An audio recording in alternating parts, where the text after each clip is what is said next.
On Christmas dinner, I handed my parents a small velvet box, thinking it would finally clear the air between us. Instead, my mother shoved it aside and announced to the entire table that I was a freeloader who could not even afford my own home. My father demanded I take my cheap gift and get out of his house. I could not help but smile as I opened the box myself and showed them the red-stamped legal document inside. Now they will not stop calling my phone. My name is Rachel. I am 34 years old, and for my entire adult life, my family treated me like an absolute failure. Before I continue this story, let me know where you are watching from in the comments below. Hit that like button and subscribe if you have ever had to cut ties with toxic relatives who thought they could step all over you. The dining room of my parents' house in suburban Chicago smelled of roasted turkey, expensive pine candles, and suffocating judgment. The mahogany table was set with the fine china my mother Patricia only brought out to impress guests. Tonight, there were no guests. It was just family. Yet the performance of wealth and superiority was in full swing. I sat quietly at the end of the table. I watched my father Richard carve the turkey with practiced precision. Across from me sat my younger sister Vanessa and her husband Jamal. I reached into my bag and pulled out a small black velvet box. I placed it gently on the pristine white tablecloth and pushed it toward the center of the table. It slid to a stop right next to my mother's crystal wine glass. The room went completely silent. The clinking of silverware stopped. Patricia looked down at the box. She did not reach for it. Instead, she pulled her hands back and rested them in her lap. Her perfectly manicured fingers tapped against her silk napkin. She looked at the box with deep disgust, then slowly raised her eyes to look at me. "Are you serious right now, Rachel?" Patricia asked. Her voice was sharp and loud, echoing in the quiet room. "You come here on a holiday to eat our food and drink our wine, and you think presenting some cheap little trinket makes up for it." I did not say a word. I just sat back in my chair and watched her. "You are a 34-year-old freeloader," Patricia continued, her tone dripping with venom. "You cannot even afford a decent place to live. Every single year you show up here hoping for a handout or a free meal. You have absolutely nothing to your name. Look at your sister. Vanessa is 32 and she is already running a top-tier real estate firm. She is building a massive empire. And what are you doing? You are pushing papers at some boring desk job trying to hand me a discount store necklace to buy my affection." Richard dropped the carving knife onto the silver platter with a loud clatter. He pointed a finger directly at me across the table. "Your mother is absolutely right," my father barked. "We are tired of your constant neediness. We do not need your fake apologies. We do not need whatever cheap costume jewelry you found on the clearance rack. Take your pathetic little box and get out of my house. We want to enjoy our holiday in peace." Jamal leaned back in his heavy wooden chair. As an African-American man who managed a luxury car dealership downtown, Jamal always loved to flaunt his supposed wealth. He loved nothing more than joining forces with my parents to humiliate me. It made him feel secure in his position as part of the golden couple. He adjusted the heavy gold Rolex on his wrist and let out a loud, mocking laugh. "Come on, guys," Jamal said with a wide smirk. "Go easy on her. Look at what she is wearing. She probably saved up her minimum wage paycheck for 6 months, just to buy the velvet box itself. It is hard out there for a regular employee." He gestured dismissively toward my simple tailored charcoal blazer. "Not everyone can afford to walk into a room wearing a $5,000 Prada dress like my beautiful wife." Vanessa smiled smugly and smoothed the fabric of her designer dress. She leaned into Jamal, resting her hand on his chest. "It is okay, babe," Vanessa said, her voice dripping with fake sympathy. "Rachel just does not understand how the real world works. She has always been jealous of our success. We should just let her leave before she embarrasses herself even more." They all stared at me, waiting for the reaction they had grown so used to seeing over the years. They expected me to lower my head in shame. They expected me to cry. They expected me to grab my things and run out the front door so they could spend the rest of the evening laughing at my expense. Instead, I slowly reached out and pulled the black velvet box back across the table.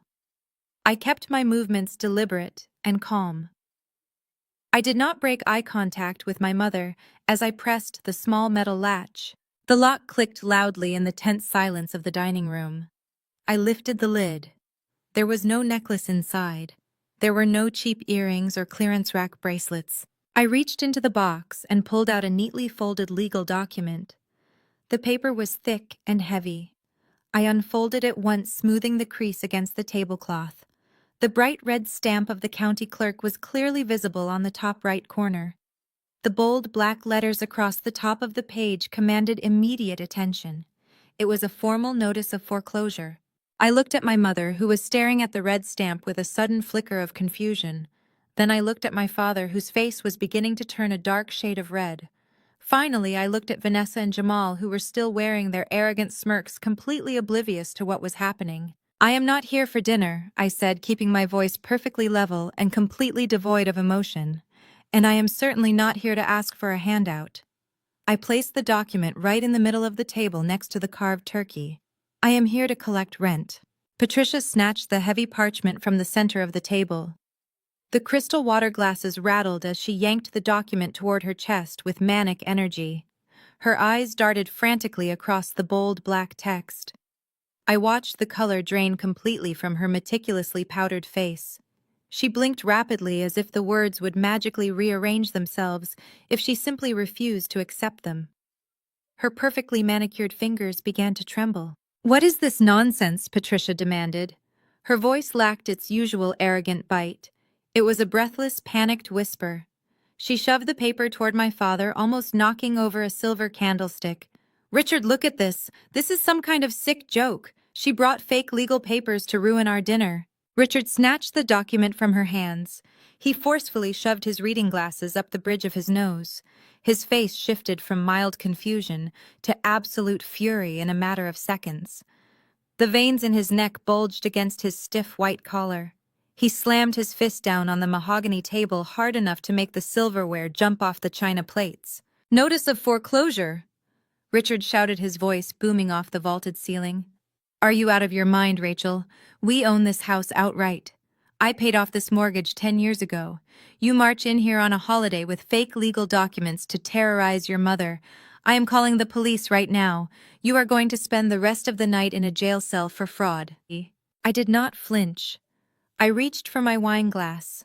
The crystal stem felt cool and solid in my hand. I took a slow, deliberate sip of the Cabernet, savoring the rich flavor, before I bothered to answer him. "You paid off the original mortgage 10 years ago, Dad," I said. "That is entirely true. But we both know that is not the whole story. What you are holding in your shaking hand is the default notice on the second mortgage." The dining room went completely still. The festive holiday music playing softly in the background suddenly sounded absurdly out of place. Even Jamal stopped adjusting his heavy gold Rolex. He sat frozen in his chair, staring at his father-in-law. "You remember the second mortgage, do you not?" I continued, my voice slicing through the heavy silence. "The $2 million loan you quietly took out against this very property exactly 3 years ago. The exact same month I came to you asking for a $20,000 loan to jumpstart my first business venture. You looked me right in the eye in this very room. You told me you were living on a fixed income. You swore you did not have a single dime to spare for my pipe dreams. You told me to go get a second job if I wanted to play entrepreneur." Patricia opened her mouth to speak, but no sound came out. She looked at Vanessa with wide, panicked eyes. "But you did have a dime," I said, standing up slowly to assert control over the room. "You had 2 million of them. You signed away the equity of your fully paid-off home to hand a massive lump sum of cash to Vanessa. You funded her quote-unquote real estate startup without asking for a single business plan. You risked your entire financial future to buy her a CEO title because you wanted to brag to your wealthy country club friends about your youngest daughter, the brilliant mogul." Jamal let out a loud, arrogant scoff. He crossed his muscular arms over his chest, trying to reclaim the superiority he felt slipping away. "So what if they did?" Jamal said, a nasty sneer forming on his face. "They made a smart investment. Vanessa is closing massive commercial deals left and right downtown. That $2 million was seed money for a legitimate enterprise. They believed in a proven winner instead of throwing cash down the drain on whatever pathetic little project you were begging for. You are just bitter because they put their money behind the daughter with actual talent and market value. Vanessa nodded eagerly, her confidence returning. She smoothed the fabric of her expensive designer dress and sat up straighter, giving me a look of pure pity. Exactly, Vanessa chimed in. It was a strategic business loan, Rachel. We are generating massive revenue. It takes serious capital to build a real estate empire. You would not understand high-level finance because you have never operated on my level.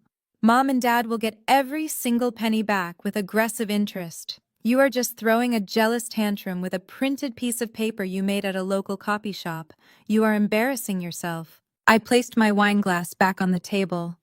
The sharp clink of the glass hitting the wood echoed like a gavel strike. Generating revenue. I repeated, arching an eyebrow. Is that what you call missing 6 consecutive mortgage payments? Because the bank calls that a default, Vanessa. They call that a severe breach of contract. Your parents are bleeding dry to cover your failures, and you are sitting here wearing a $5,000 dress.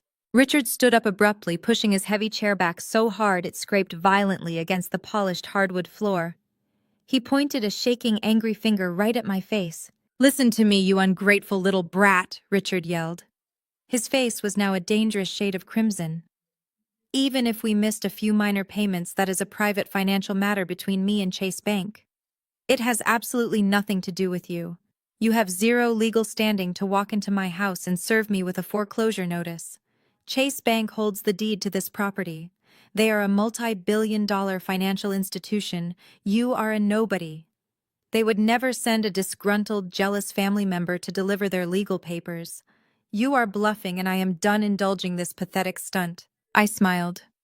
It was not a warm smile. It was the kind of smile a predator gives before delivering the final blow. I reached into my leather bag and pulled out a sleek silver pen, resting it perfectly parallel to my dinner plate. "You are absolutely right, Dad," I said, keeping my tone conversational and calm. "Chase Bank holds billions in assets. They manage massive global portfolios. And when a high-risk domestic loan goes into default for half a year, they do not waste their time sending polite letters. They bundle that toxic debt and they sell it off to the highest bidder at a steep discount to clear their corporate ledgers." Richard glared at me, breathing heavily, his chest heaving under his holiday sweater. "What exactly is your point, Rachel?" "My point is that your crushing debt is no longer owned by Chase Bank," I said. I leaned forward, resting my hands flat on the table. My eyes locked onto his, refusing to let him look away. "Who do you think bought your distressed debt from Chase yesterday?"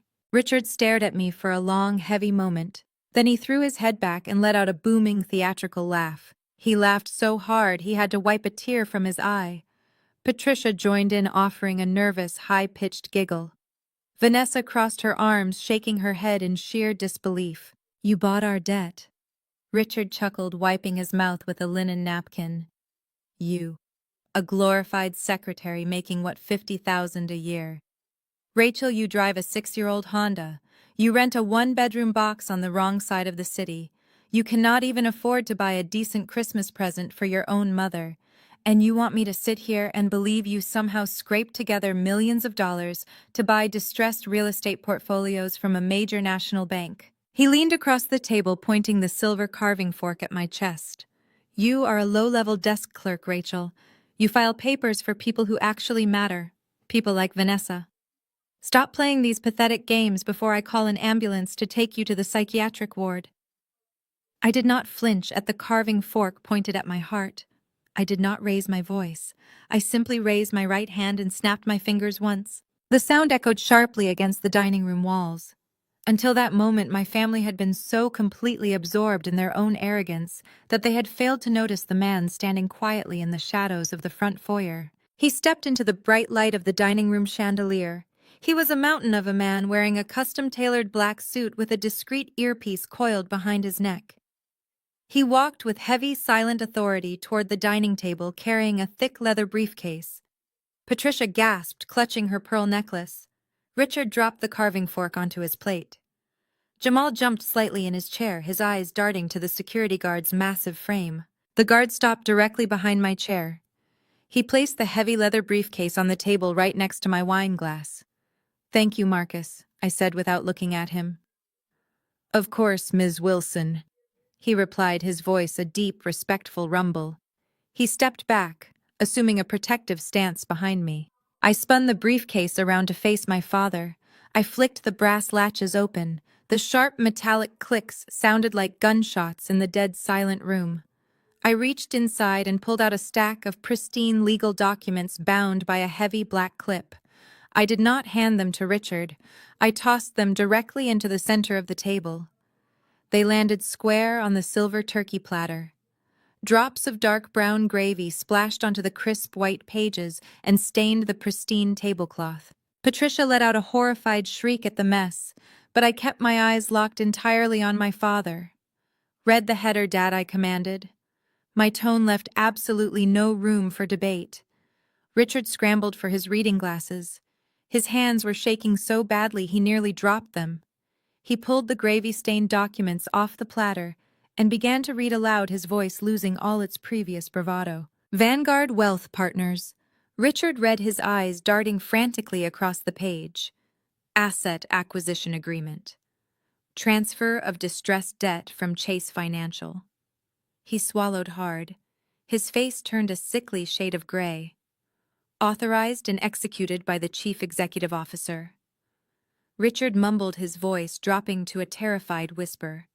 "Rachel Wilson." "I am not a desk clerk, Dad," I said, leaning back into my chair. "I never was. 10 years ago, when you refused to help me so you could buy Vanessa her first luxury car, I went to work. I started at the absolute bottom of the financial sector. I skipped vacations. I skipped holidays. I skipped every single family dinner where I knew I would just be used as a punching bag to boost your fragile egos." Vanessa stared at me with her mouth hanging open. The smugness was completely wiped from her face. "While you were busy bragging to your country club friends about Vanessa selling overpriced houses to naive buyers, I was building a private equity firm from scratch." I continued, keeping my voice dangerously calm. "I am the founder and sole owner of Vanguard Wealth Partners. I manage billions in assets. My firm specializes in liquidating toxic debt from negligent borrowers who think the rules do not apply to them. Borrowers exactly like you." Patricia let out a sharp, trembling gasp.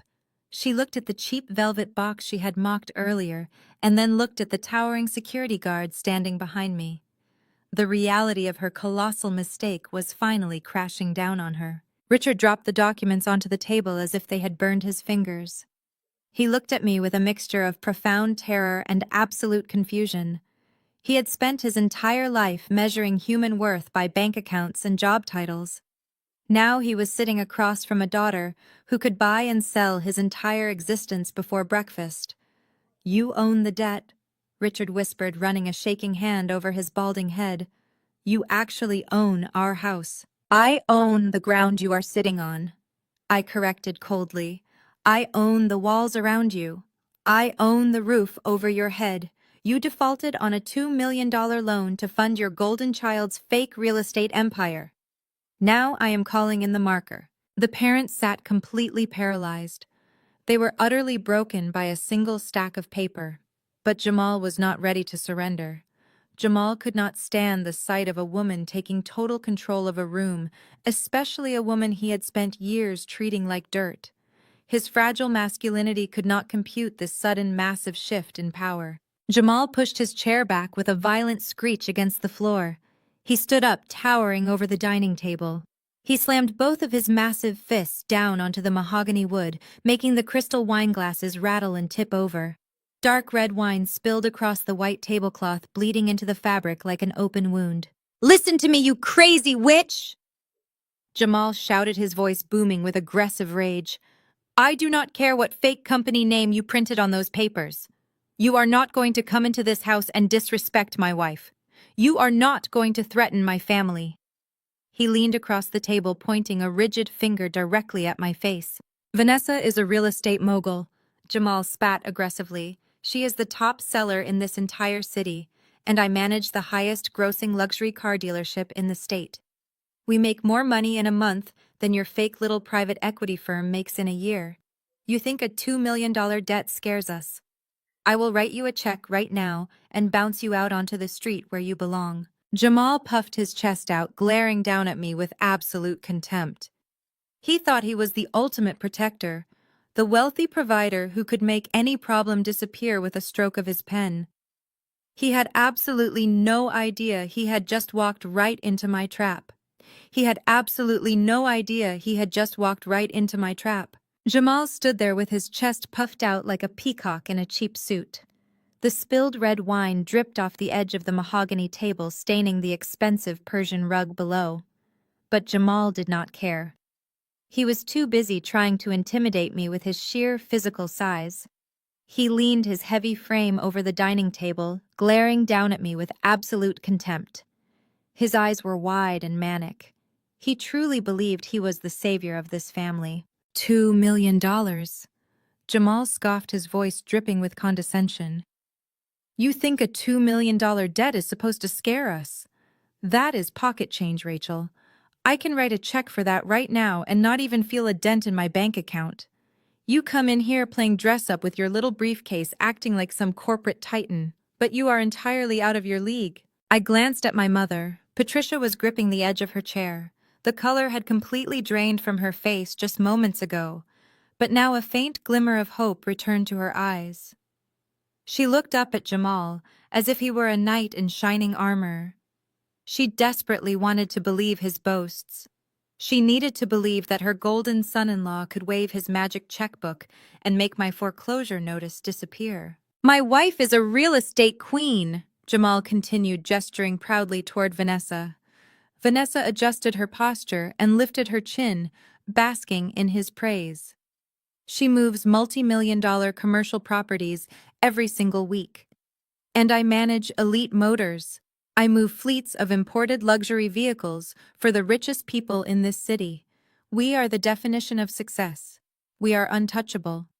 You are just a sad, lonely woman trying to tear down a happy family because you have absolutely nothing going for yourself. Jamal walked around the edge of the table, stepping closer to my chair.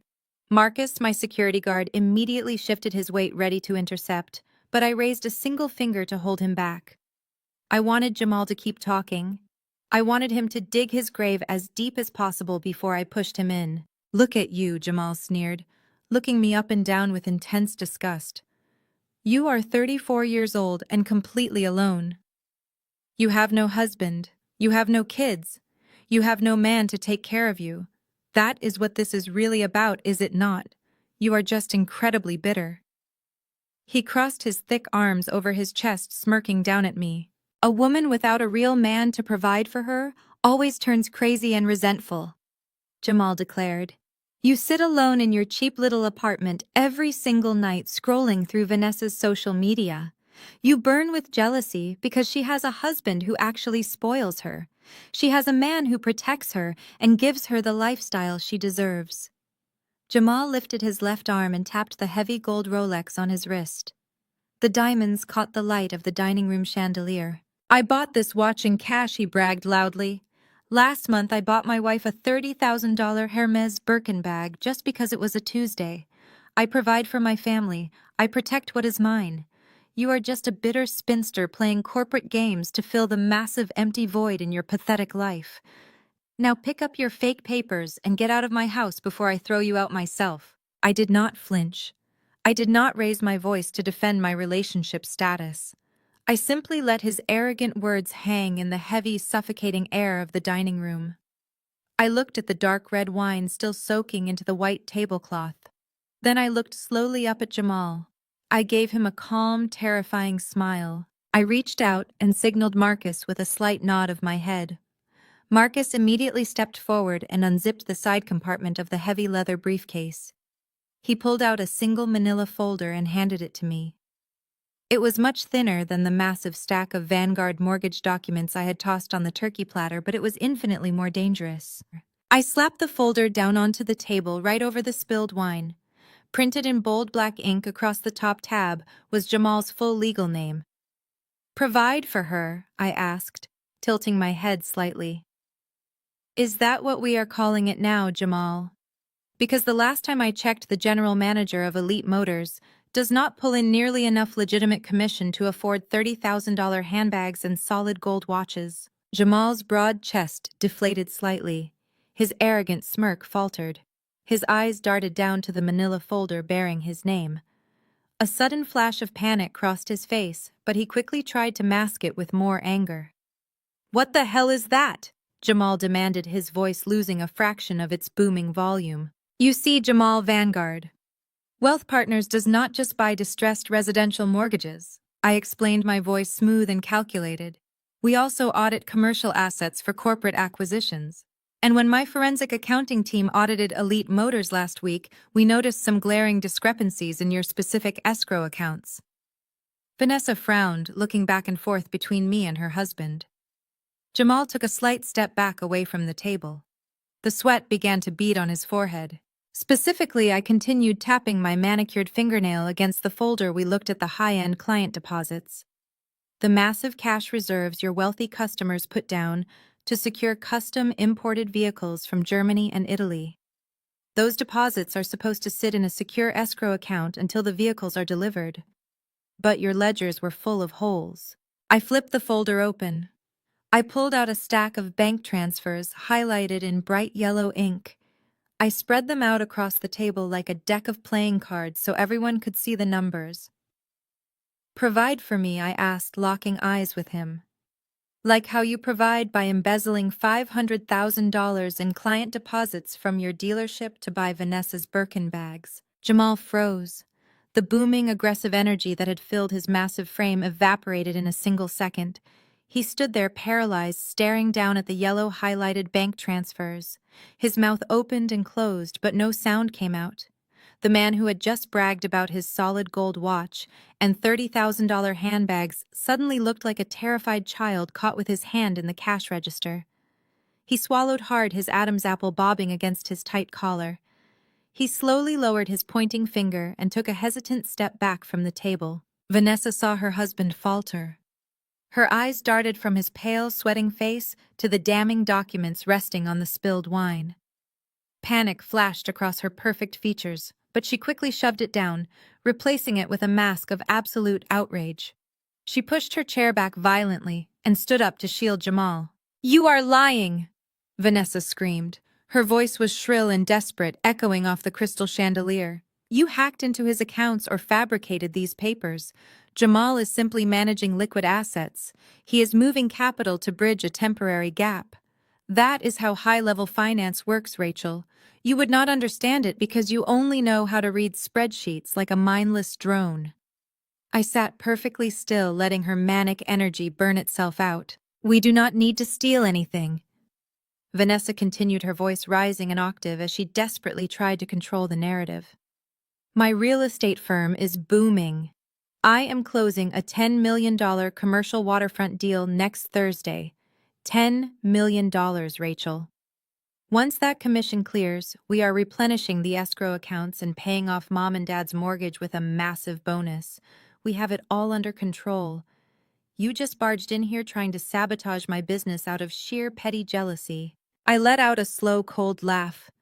The sound chilled the room, instantly shutting down her frantic rant. I reached my hand backward, and Marcus immediately placed a second manila folder into my palm. This one was thicker and heavier than the last. I tossed it onto the table so it slid right past the carved turkey and stopped directly in front of my father. Richard stared at it like it was a live explosive device.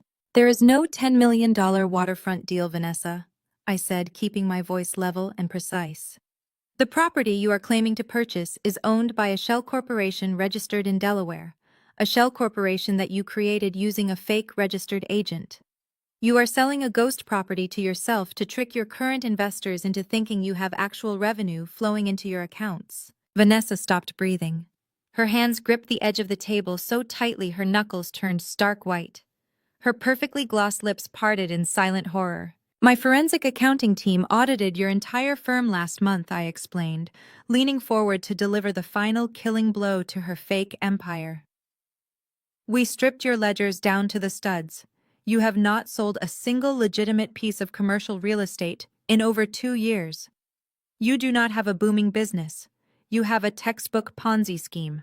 Jamal closed his eyes and let out a shaky breath, realizing the full extent of their devastation had been uncovered.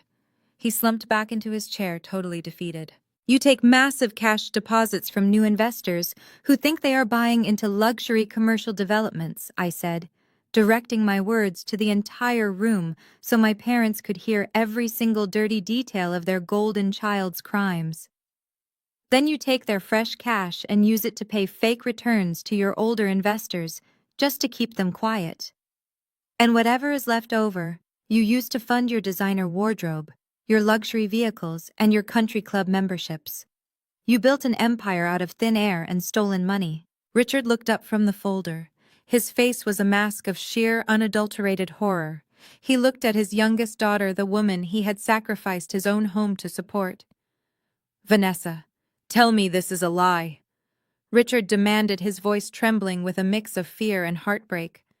Tell me you did not take my $2 million and put it into an illegal Ponzi scheme. Your $2 million is gone, Dad. I answered for her, watching the reality shatter his world. She burned through your home equity in 6 months to pay off a group of early investors who were threatening to sue her for federal fraud. When your money finally ran out, she convinced Jamal to start embezzling from his dealership escrow to keep the illusion alive. They are completely bankrupt. They owe millions to the bank, millions to private investors, and hundreds of thousands to the dealership. And now Vanguard Wealth Partners owns the debt. You are all entirely at my mercy. The absolute finality of my words crushed the last ounce of fight out of Vanessa.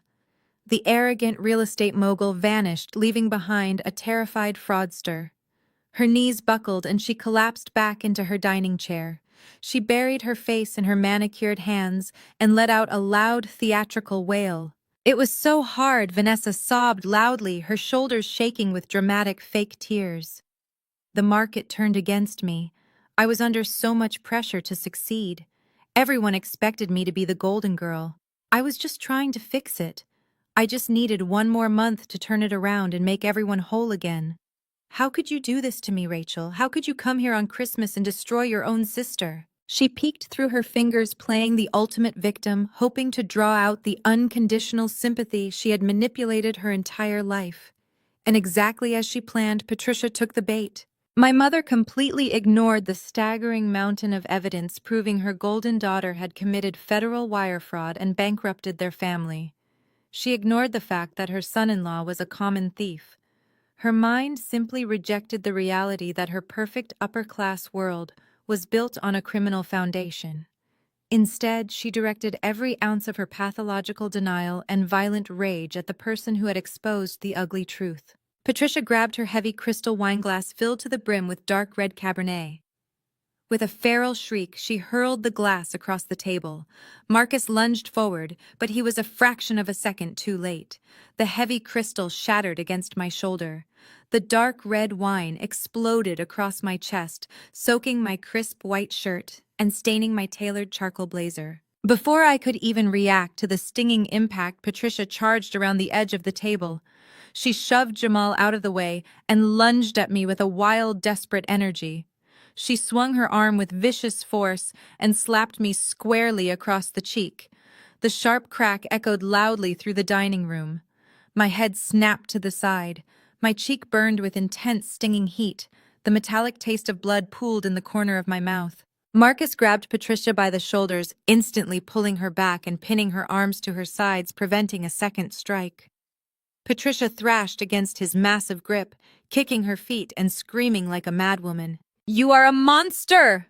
Patricia shrieked, her face twisted with a level of pure, unhinged hatred I had never seen before. "You come into my home and tell these vicious, disgusting lies about your sister. You have been trying to ruin her your entire life. You are nothing but a jealous, vindictive liar. You have been a crazy, bitter liar ever since the car crash 15 years ago." I did not flinch. I did not raise a hand to protect myself or cower away from her sudden, violent rage. I simply turned my face slowly back to the center of the room.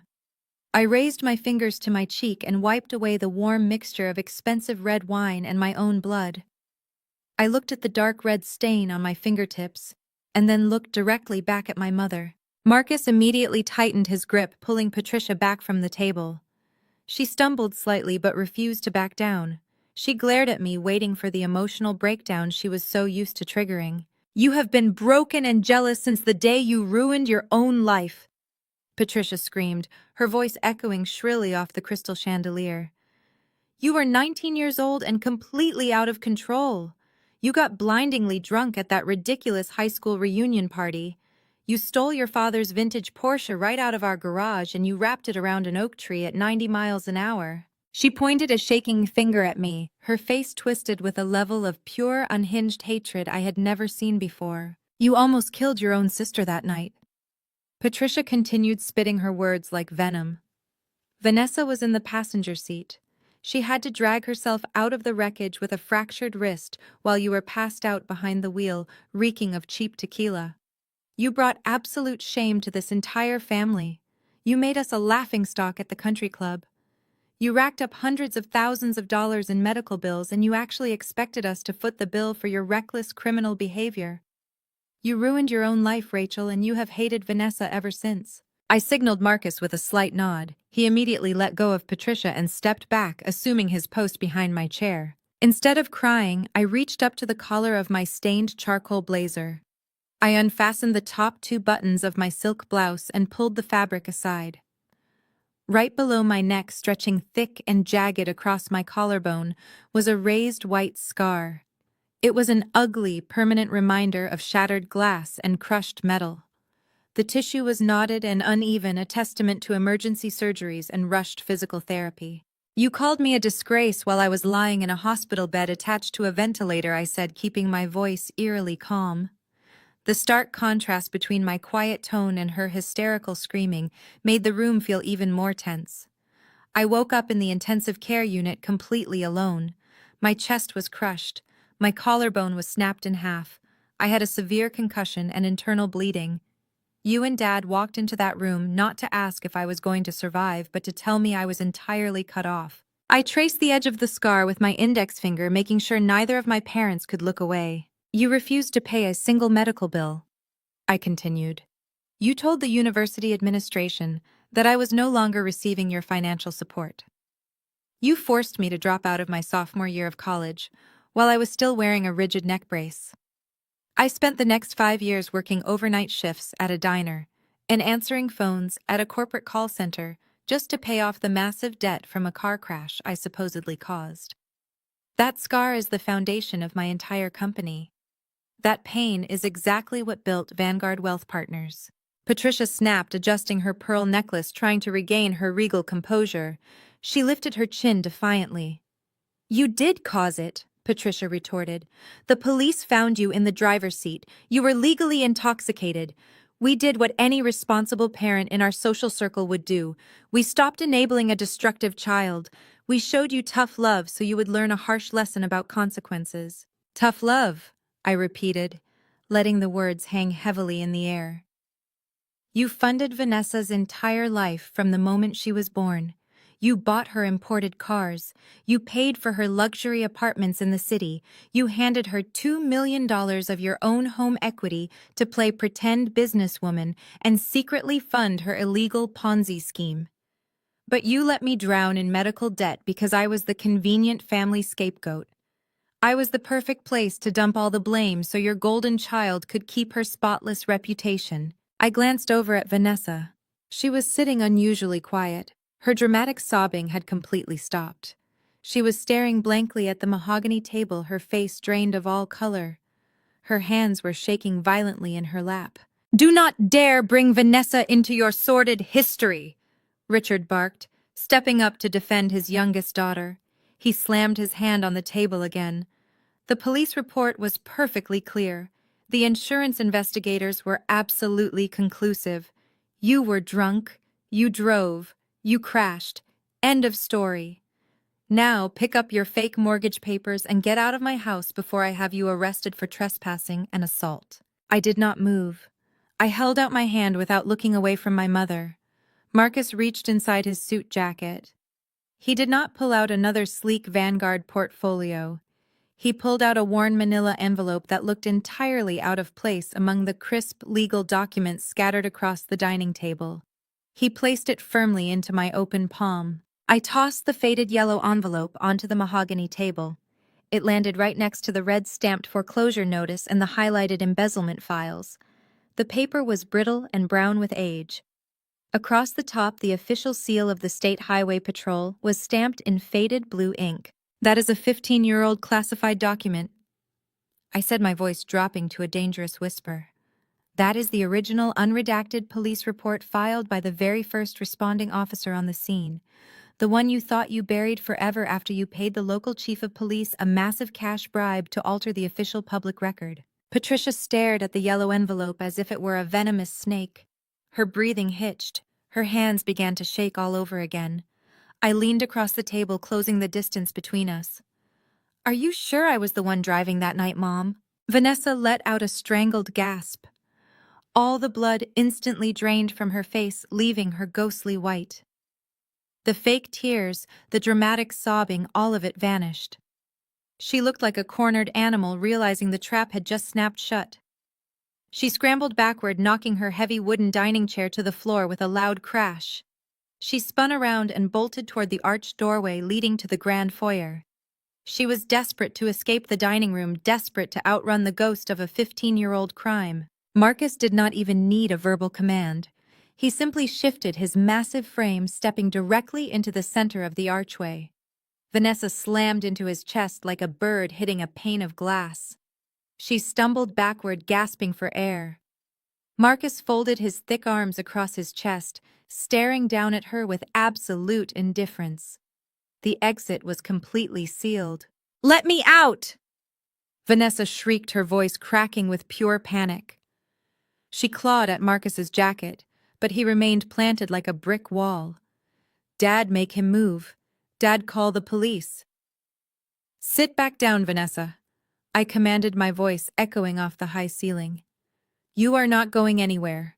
We are going to have a family meeting, and we are going to read this together."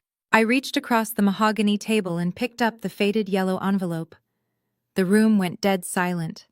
The only sound was the heavy, frantic breathing of my sister backed into a corner and the soft crinkle of the brittle paper as I slid the original incident report out of the sleeve. "This is the initial field report filed by Officer Thomas Burke at 2:14 in the morning on October 9th, I said, holding the paper up.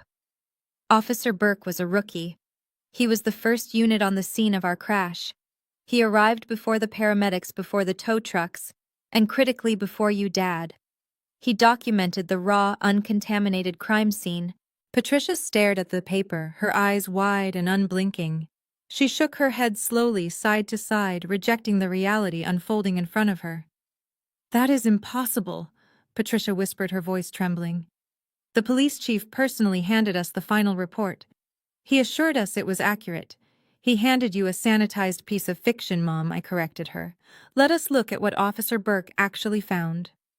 I lowered my eyes to the faded typewritten text and began to read aloud. "Upon arrival at the scene, I observed a silver Porsche 911 wrapped around an oak tree on the passenger side. The passenger side door was completely crushed inward. The driver's side door was open. I observed two female victims. The older female was slumped over the steering wheel, unconscious and unresponsive, with massive blunt force trauma to the chest and a compound fracture of the right clavicle.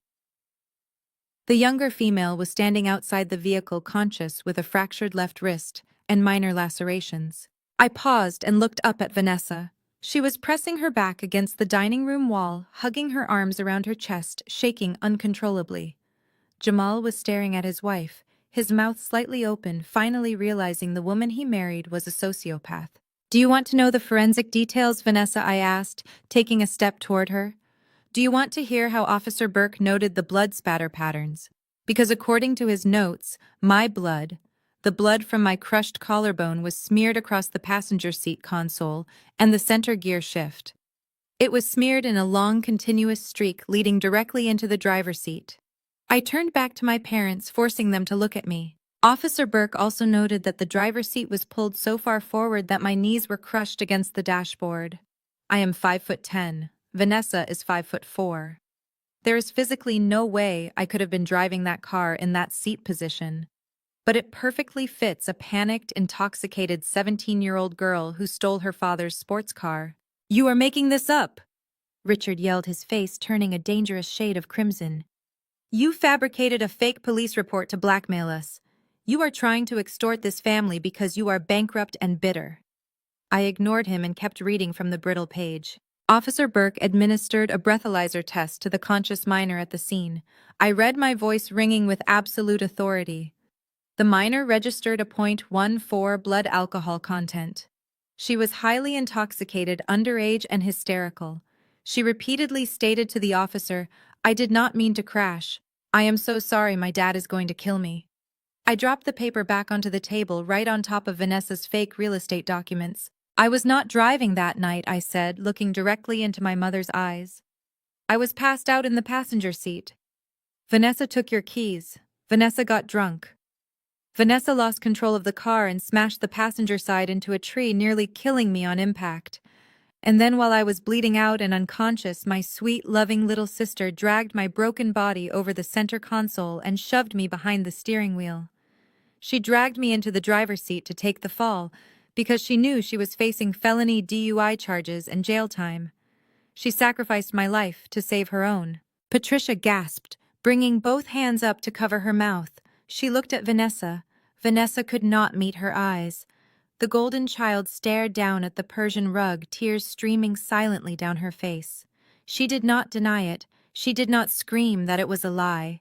Her absolute silence was the loudest confession in the world. "I spent 5 years paying off medical debt," I said, my voice dropping to a low, steady hum. "I dropped out of college. I worked overnight shifts with a metal plate screwed into my chest. You called me a disgrace. You told your country club friends I was an alcoholic. You let me carry the weight of a felony record that I did not commit because you wanted to protect your precious golden girl. You let me suffer for 15 years. Richard slammed his fists onto the table, causing the silverware to rattle. "That document is a complete fabrication," Richard bellowed, his chest heaving. "It is a fake. The official report states you were driving. The insurance company settled it based on the official report. You cannot just walk in here with a forged piece of paper and rewrite history. I will have my lawyers bury you for this, Rachel. I will have you locked up for fraud." I looked at my father. I looked at the sweat beading on his forehead and the frantic, desperate panic in his eyes. He was not angry because he thought the document was fake. He was angry because he knew exactly what it was. I stared at him with dead eyes, feeling absolutely nothing for the man who had ruined my life. "How much did you pay Chief Miller to alter the final report, Dad?" Richard's face lost all its color. The aggressive red flush of his anger vanished instantly, replaced by a sickly gray pallor. His knees gave out. He collapsed backward into his heavy mahogany dining chair, as if the bones in his legs had suddenly turned to dust. He stared at the yellow envelope with wide, unblinking eyes, unable to tear his gaze away from the State Highway Patrol seal. I leaned closer, resting my hands flat on the table. "You thought you buried this forever, did you not, Dad? You thought a fat stack of cash and a firm handshake in the locker room of the Oak Ridge Country Club was all it took to erase a felony. Chief Robert Miller was your regular Saturday morning golf partner. He liked expensive cigars, and he had a gambling problem you were all too happy to quietly fund.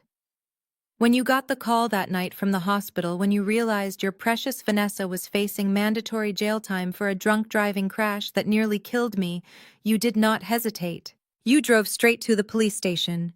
You walked into Chief Miller's private office and you bought my future. You paid him to bury Officer Burke's initial field report and replace it with a sanitized version. You paid him to switch the driver and the passenger. You paid him to turn your innocent, bleeding daughter into a drunk driving criminal just so Vanessa could keep her spotless record and her acceptance letter to Princeton." Richard opened his mouth to speak, but he was trembling so badly his jaw simply snapped shut. He looked down at his shaking hands, unable to look me in the eye. "We had to protect her," Patricia suddenly blurted out. Her voice was shrill and cracking with a bizarre mix of guilt and vicious defensiveness. She was gripping the edge of her chair so hard her knuckles were white. Vanessa had her entire life ahead of her. She had the Ivy League. She had the sorority connections. A felony conviction would have destroyed her. "You were already rebellious, Rachel. You were attending that cheap state school. Your reputation was not as important as hers. We made a choice to protect the family legacy. I turned my head and locked eyes with my mother. The sheer sociopathic calculation of her words hung in the suffocating air of the dining room. You protected the family legacy by throwing me into a wood chipper, I said, my voice dropping to an icy whisper.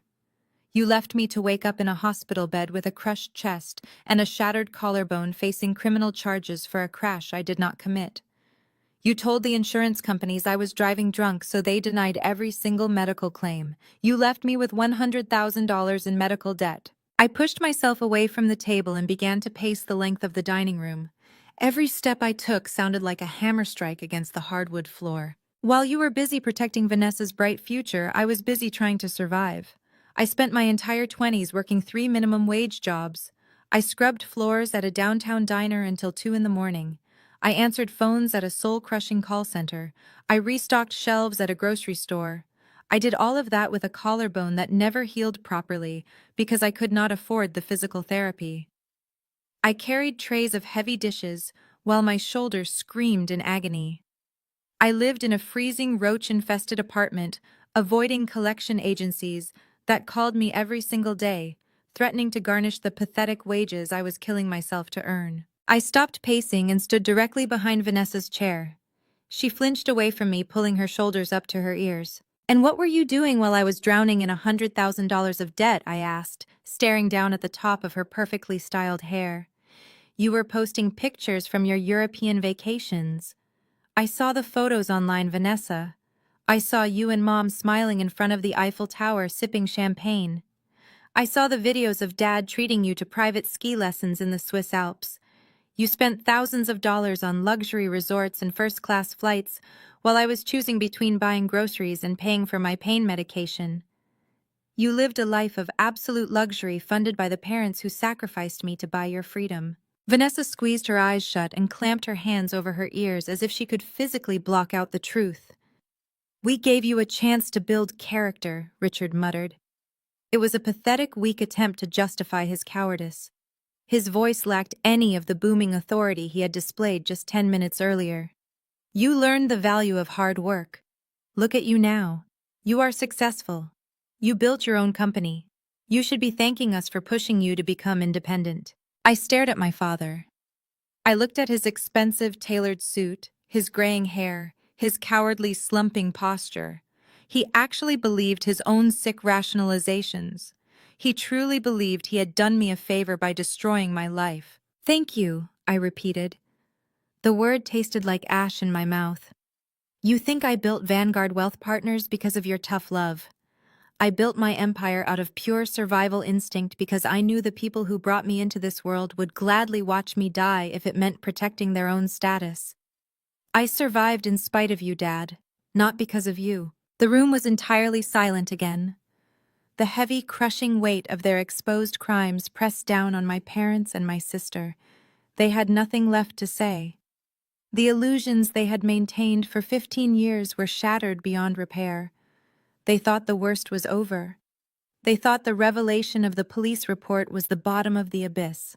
I turned back to the table and signaled Marcus with a sharp flick of my wrist. Marcus immediately unzipped the final compartment of his leather briefcase.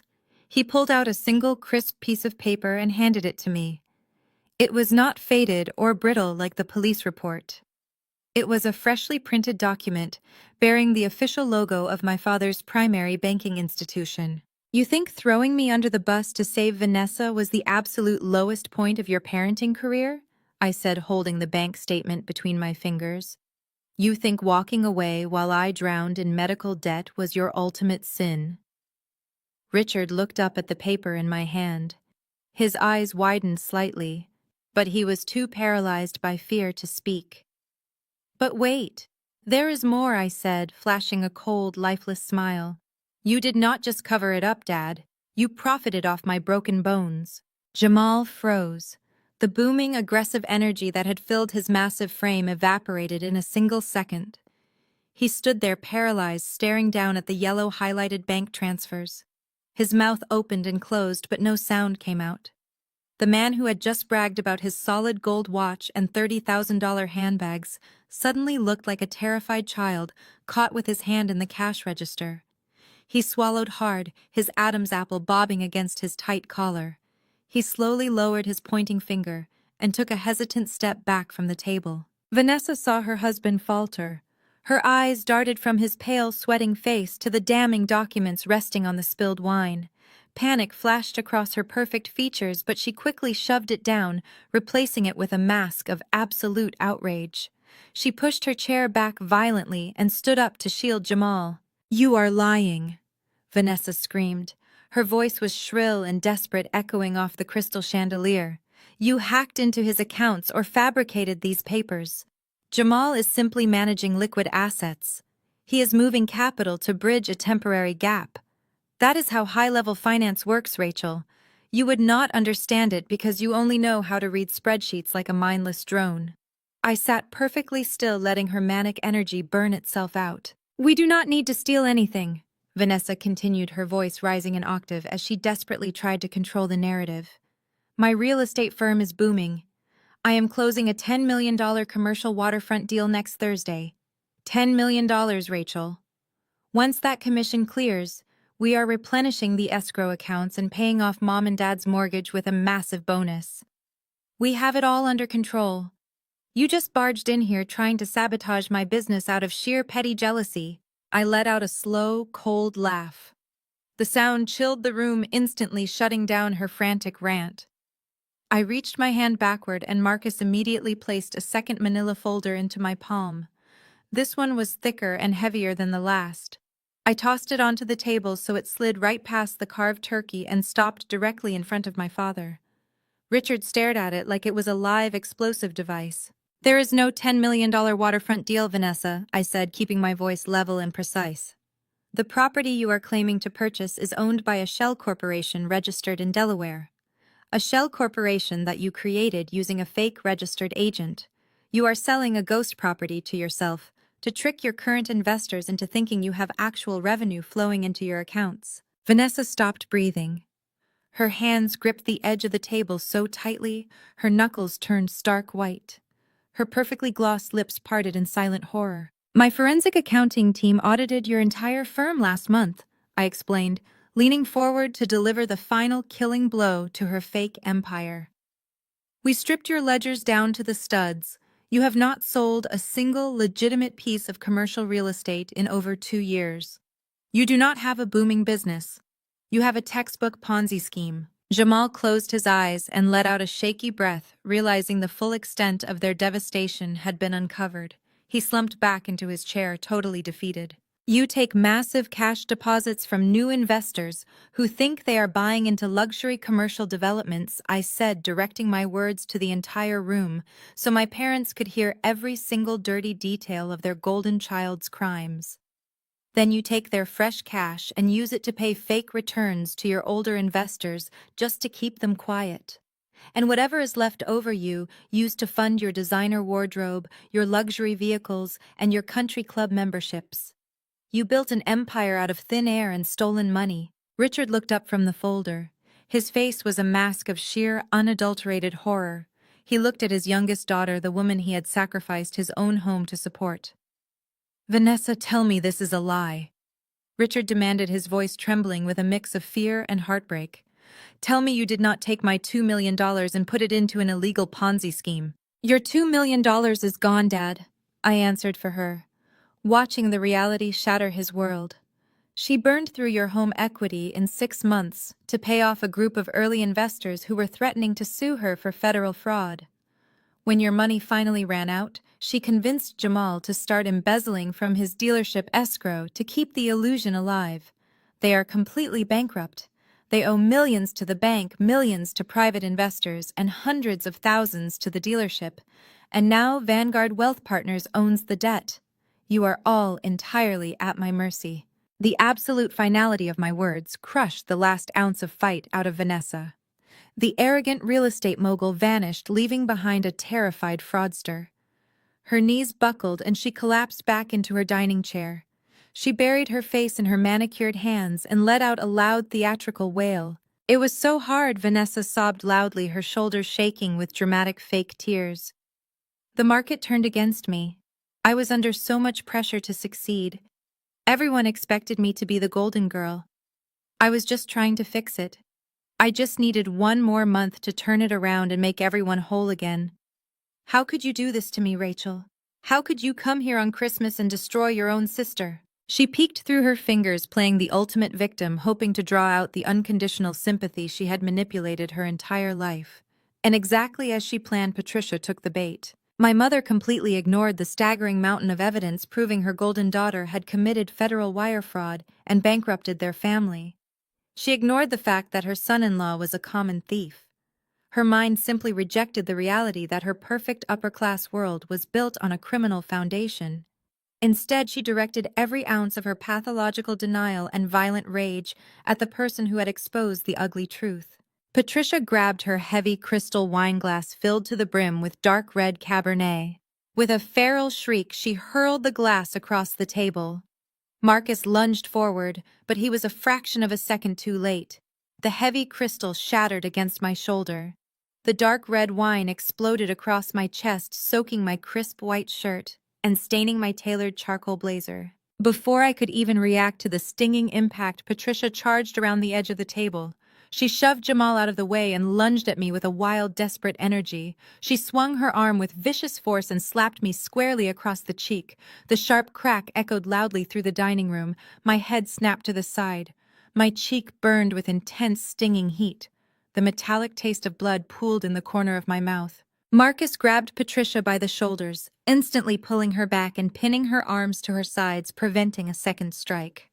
Patricia thrashed against his massive grip, kicking her feet and screaming like a madwoman. "You are a monster," Patricia shrieked, her face twisted with a level of pure, unhinged hatred I had never seen before. "You come into my home and tell these vicious, disgusting lies about your sister.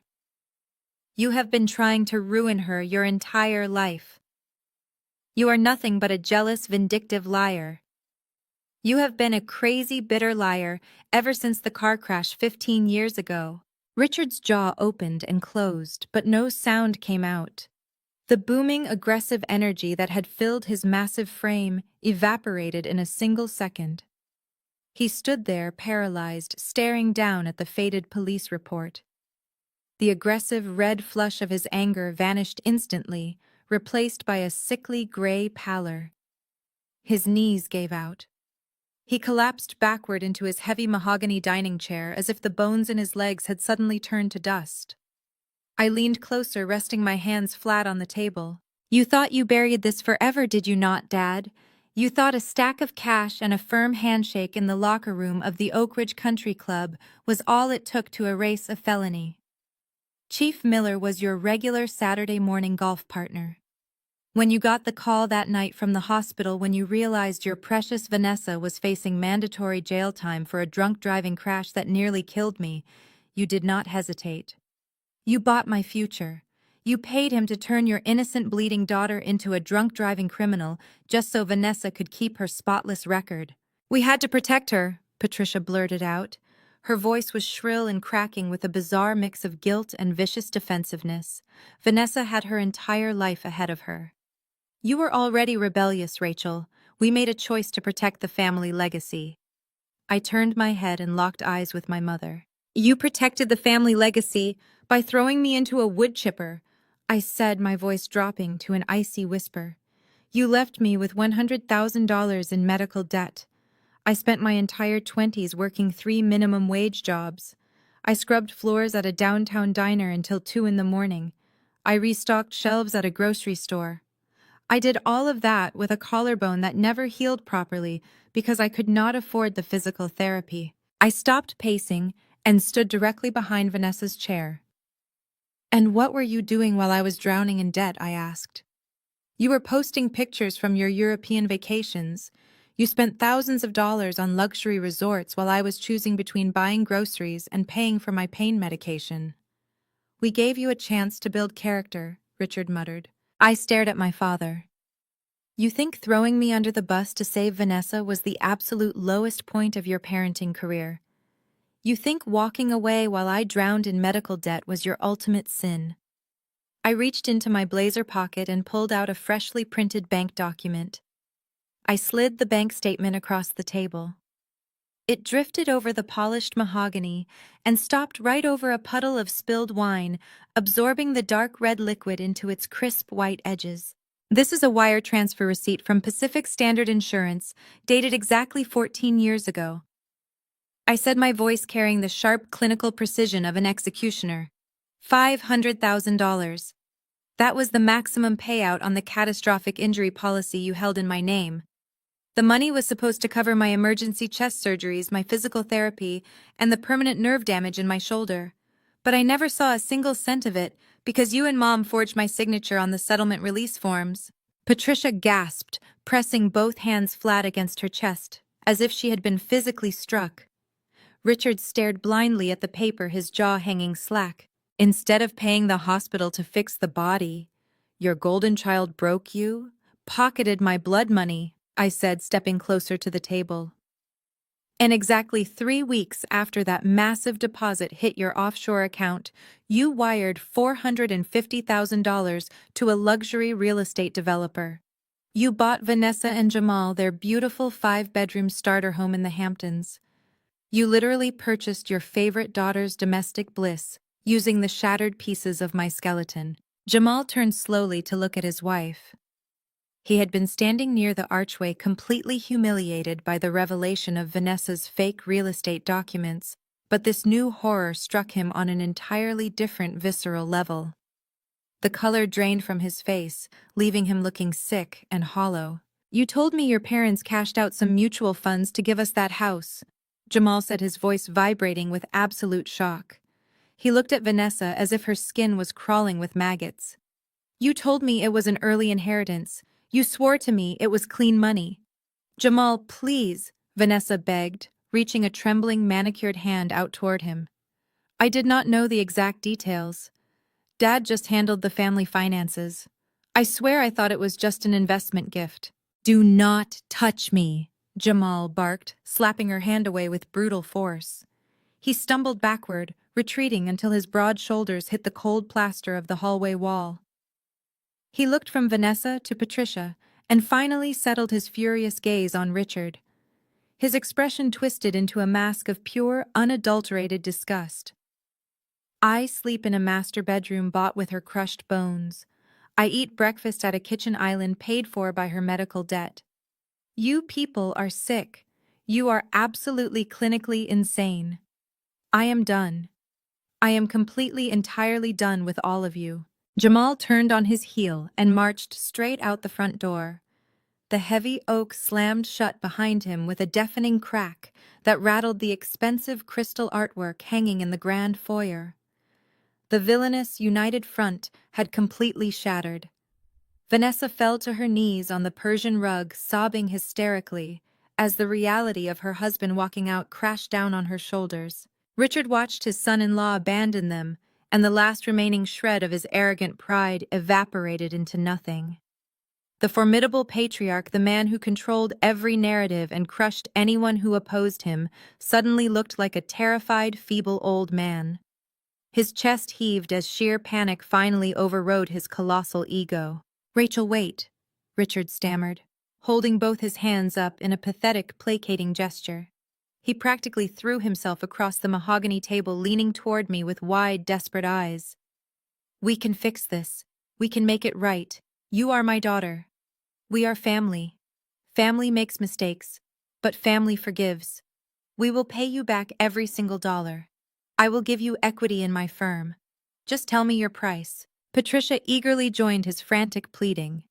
Genuine tears streamed down her perfectly contoured face, ruining her expensive mascara and leaving dark streaks down her cheeks.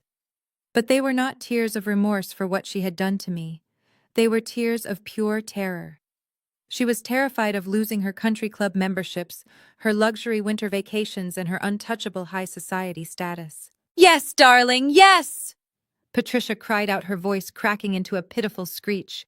"We will sell the Mercedes. We will sell the summer boat. We will sell whatever we have to. Just please do not go to the police. Do not take our home. We will welcome you back into the family with open arms. We will host a massive dinner and tell everyone how proud we are of your success. You can have your old bedroom back. You can have anything you want. I stared at the two of them begging and weeping.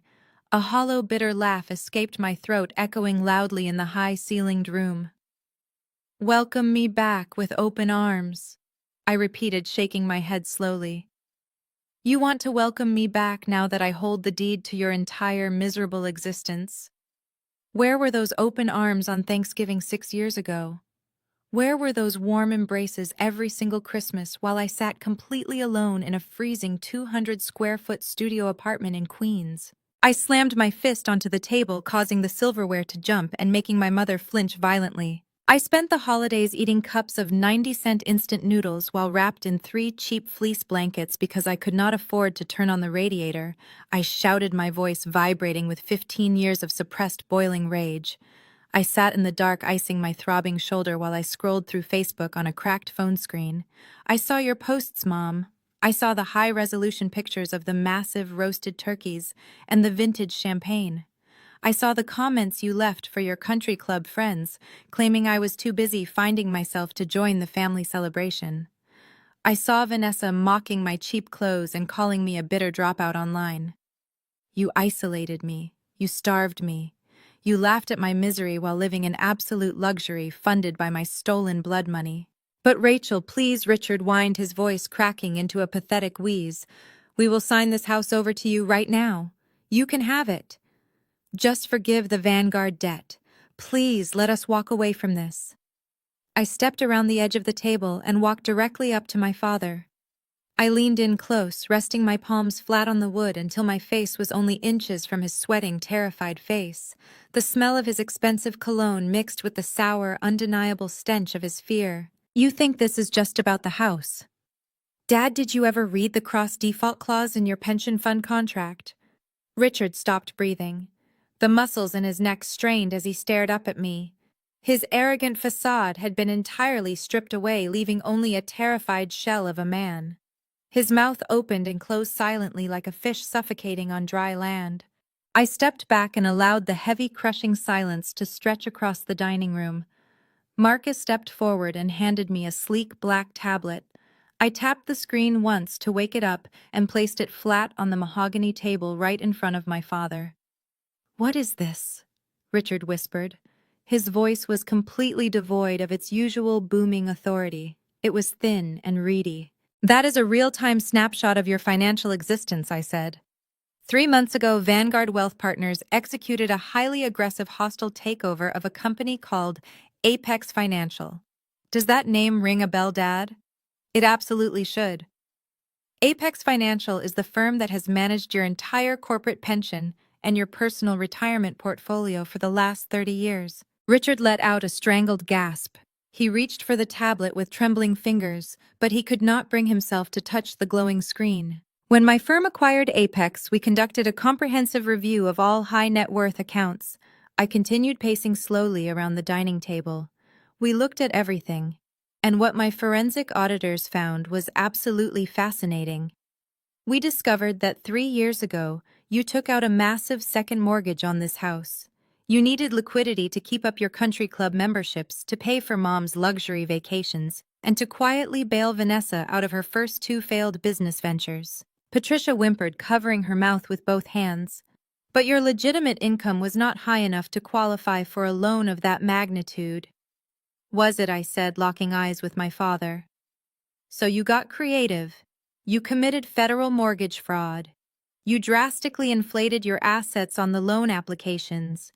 You claimed ownership of commercial properties that Vanessa had already secretly leveraged to the hilt. You lied on federal documents to get your hands on that cash. Richard was hyperventilating now. His hands clutched his chest as if he were trying to keep his heart from exploding out of his ribcage. You cannot prove that he stammered. It was a minor clerical error. My accountant handled those forms. You cannot pin that on me. Do not insult my intelligence! I snapped, my voice cutting through his pathetic excuses like a serrated blade. We have your direct emails instructing your accountant to alter the numbers. We have the metadata. We have absolute, undeniable proof of federal fraud. And that brings us back to that cross-default clause.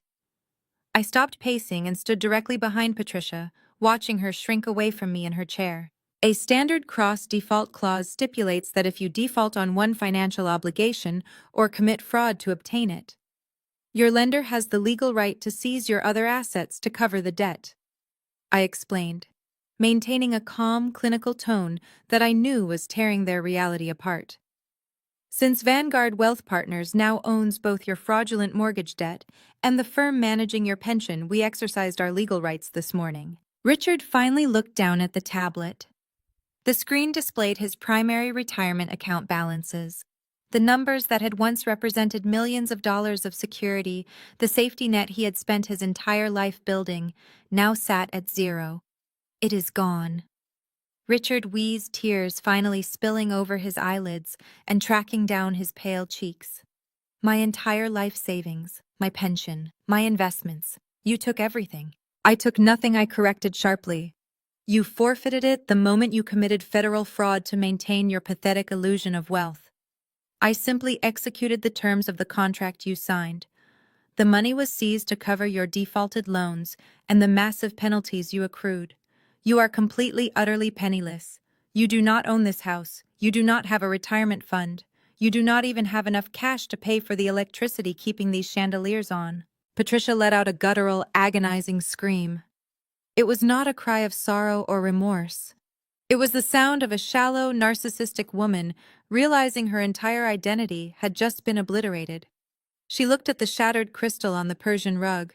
She looked at her expensive silk dress now stained with dark red wine. "We are destitute," Patricia wailed, grabbing Richard by the arm and shaking him violently. "Do something, Richard. Tell her to give it back. Tell her she cannot do this to us. I cannot be poor. I cannot live like those people. My friends will laugh at me. I will be ruined in this town." Richard ignored her. He was staring at the zero on the screen, completely broken. The patriarch who had sacrificed his own daughter to protect a family legacy had just watched that legacy burn to ash. Vanessa, who had been sitting frozen in her chair, suddenly shot up. Her face was streaked with running makeup, but her eyes burned with a manic, delusional defiance. She was backed into a corner, but her profound narcissism would not allow her to accept defeat. She still thought she had an escape route. "You think you have won?" Vanessa screamed, pointing a trembling, manicured finger at me. "You think you can destroy me just because you bought some debt? You are nothing but a jealous, sad little girl playing business dress-up. I do not care about this house. I do not care about their pathetic pension." She grabbed her designer purse from the floor and slung it over her shoulder.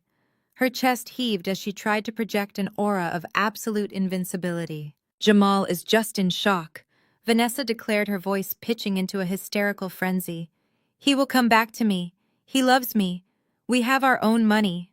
I have offshore accounts in the Cayman Islands that your little auditing team could never touch. Millions of dollars safely tucked away in anonymous shell companies. Jamal and I are going to the airport tonight. We are leaving for Dubai. We are going to start over in absolute luxury, and we are never looking back. You can have these two broke losers in this stupid house. I am untouchable." She practically spat the words at me, a desperate attempt to reclaim the superiority she had lorded over me my entire life. She actually believed she could simply buy a first-class ticket and fly away, leaving the wreckage of our family behind. I did not shout. I did not get angry. I just looked at her with a profound, quiet pity that made her manic smile falter. I tilted my head and let a soft, genuine laugh escape my lips. "Check your phone, Vanessa." Vanessa snatched her phone off the polished mahogany table with trembling hands. The facial recognition unlocked the screen, and her manicured fingers flew across the glass, frantically tapping the icon for her offshore banking app. She waited for the Cayman Island accounts to load, her breath hitching in her throat. The screen refreshed. A bright red error message flashed across the top. "Balance zero. Account frozen." "No, no, no," Vanessa muttered, her voice frantic. She swiped out of the app and opened her domestic bank accounts. Her checking account. Her business accounts. Her joint accounts with Jamal. Every single screen displayed the same horrifying message in bold red lettering. "Balance zero. Account frozen by federal order." Vanessa dropped the phone. It clattered against a dessert plate and slid into the puddle of spilled wine. She looked up at me, her eyes wide with a terror so pure it stripped away every ounce of her manufactured superiority. "What did you do?" she whispered, her voice completely hollow. "I did my job," I answered, my tone calm and clinically detached. "Did you really think Vanguard Wealth Partners would just casually acquire a massive debt portfolio without executing a deep forensic dive into the underlying assets? When my auditing team flagged your fraudulent shell companies and the millions of dollars you illegally siphoned out of Jamal's dealership escrow, I did not just sit on that information, Vanessa. I took a slow, deliberate step toward her. As a licensed private equity chief executive officer, I have a strict fiduciary and legal obligation to report discovered financial crimes to the proper authorities. I explained, watching the blood drain completely from her face. I handed our entire audited file over to the Securities and Exchange Commission and the Federal Bureau of Investigation 3 days ago. I gave them a perfectly packaged open and shut case of federal wire fraud, money laundering, and embezzlement. Patricia let out a strangled gasp, covering her mouth with her hands. Richard remained slumped in his chair, staring at the wall like a dead man. His breathing was shallow and uneven, his mind completely broken by the sheer magnitude of the catastrophe. They move incredibly fast when the evidence is handed to them on a silver platter. I continued, my voice echoing in the dead silence of the room. The FBI secured federal warrants yesterday morning. They froze every single asset attached to your name, Jamal's name, and your fake real estate firm. Those offshore accounts in Dubai and the Cayman Islands that you thought made you untouchable. They are gone, Vanessa. The federal government seized them hours ago. You do not even have enough liquidity to buy a cup of coffee. "You cannot do this to me!" Vanessa shrieked. She grabbed the edges of the table, her knuckles turning white as she tried to heave herself up. Her legs refused to support her, and she slumped heavily against the mahogany wood. "I am your sister. You are ruining my life. We share the same blood." "You ruined your own life!" I fired back, my voice rising with absolute authority. "Your entire existence has been funded by other people's money. You have never built anything real in your life. You are a parasite feeding off anyone foolish enough to trust you. You took Mom and Dad's dirty blood money, the payout from my crushed bones, to buy your first luxury starter home in the Hamptons. When you wanted to play real estate mogul, you stole millions from innocent investors who trusted you with their life savings. You used their hard-earned cash to buy your designer bags, your sports cars, and your first-class tickets to Paris. You lived like a queen while the people you robbed faced financial ruin." Vanessa shook her head side to side, tears streaming down her face, ruining her perfect makeup and leaving dark streaks across her cheeks. She was hyperventilating desperately, trying to find a way out of a trap that had already snapped shut. "And when that money ran dry, you sank your claws into your husband," I said, pointing toward the hallway where Jamal had stormed out minutes earlier. "You convinced him to embezzle from his own corporate escrow accounts to keep your ridiculous Ponzi scheme afloat. You funded your entire glamorous lifestyle with stolen cash, and now the bill has finally come due. You have absolutely nothing. You are completely and utterly bankrupt." "We can hire lawyers!" Patricia cried out, her voice shaking with desperate delusion. "Richard knows the best defense attorneys in the state. We will fight this. We will get the money back. We have connections in this city." "With what money, Mom?" I asked, turning my cold gaze onto her. The feds did not just freeze Vanessa's accounts. Because Dad committed federal mortgage fraud and tied his assets to her fraudulent businesses, the SEC froze your accounts too. You cannot afford a public defender, let alone a luxury legal team. Your country club friends will pretend they never knew you. You are all going to face federal indictments, and you are going to do it completely broke. Before Patricia could process the absolute finality of my words, the heavy oak front door violently crashed open. The sound echoed like a gunshot through the grand foyer. Heavy, frantic footsteps pounded against the hardwood floor. A second later, Jamal burst back into the dining room. He did not look like the polished, arrogant businessman who had been sipping expensive wine an hour ago. His tie was ripped off. His designer shirt was unbuttoned at the collar, and his chest was heaving. He was clutching his cell phone so tightly the plastic case looked ready to snap. He had only made it as far as his car in the driveway before his world completely imploded. Jamal, Vanessa cried out, reaching her hands toward him with a pathetic surge of hope. Jamal, thank God. We have to leave. Rachel called the FBI. They froze my accounts, but we can still take your car and drive to the border. We can still get away. Jamal did not reach back for her. He stared at her with a look of pure, murderous rage. His eyes were wide and bloodshot, and the veins in his thick neck were bulging against his skin. He took a heavy, menacing step into the room, ignoring me, ignoring Richard, and focusing entirely on the woman who had just destroyed his life. My accounts are locked, Jamal growled, his voice vibrating with a dangerous feral energy. I know, baby, I know, Vanessa sobbed, stepping toward him. But we will figure it out. We just need to go right now. You stupid delusional woman, Jamal roared, his voice booming off the high ceiling and causing the crystal chandelier to rattle. He raised his phone and shoved the screen inches from Vanessa's face. The dealership just called me. Federal agents just walked through the front doors of my showroom with a seizure warrant. They are auditing the escrow accounts, Vanessa. The escrow accounts that you swore you were going to replenish last week. Vanessa shrank back, her hands flying up to cover her mouth. They know the money is missing, Jamal shouted, stepping closer and backing her against the mahogany table. They know I wired $3 million of company funds into your fake real estate accounts. I am not going to Dubai, Vanessa. I am going to federal prison. We are both going to federal prison. Jamal threw his phone onto the floor, shattering the screen into a spiderweb of cracked glass. He lunged forward and grabbed Vanessa by the shoulders. The room went dead silent. The ringing in my ear from the slap faded into a sharp crystal clarity. I slowly raised my hand and wiped the smear of metallic-tasting blood from the corner of my mouth.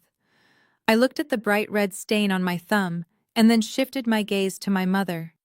She was still panting heavily, still thrashing weakly against Marcus, but her feral energy began to rapidly drain as she saw the absolute dead calm in my eyes. The car crash.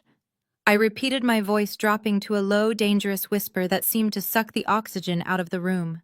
You mean the crash where your precious golden child drove her brand new luxury sedan into a concrete barrier while she was 3 times over the legal limit? The crash where I was trapped in the passenger seat with a shattered collarbone and 4 broken ribs. The crash where Dad paid off the local police chief to switch our seats and pin the entire wreck on me so Vanessa would not lose her full-ride university scholarship. Richard let out a sharp, strangled gasp. His face turned the color of wet ash. He slumped forward, gripping the edge of the mahogany table as if the floor had just dropped out from beneath him. You ruined my life to protect hers, I said, stepping closer to my mother, who was suddenly trembling with a new kind of raw emotion. You left me handcuffed to a hospital bed while I was coughing up blood. You saddled me with a criminal record and a mountain of medical debt. You threw me to the wolves so Vanessa could keep playing the perfect daughter, and now you have the absolute audacity to look me in the eye and call me a monster. Patricia stopped fighting. Marcus released his iron grip and she stumbled backward, falling heavily into the dining chair beside my father. The manic defensive rage that had fueled her physical attack completely evaporated. It was instantly replaced by the cold, horrifying realization that I was not bluffing.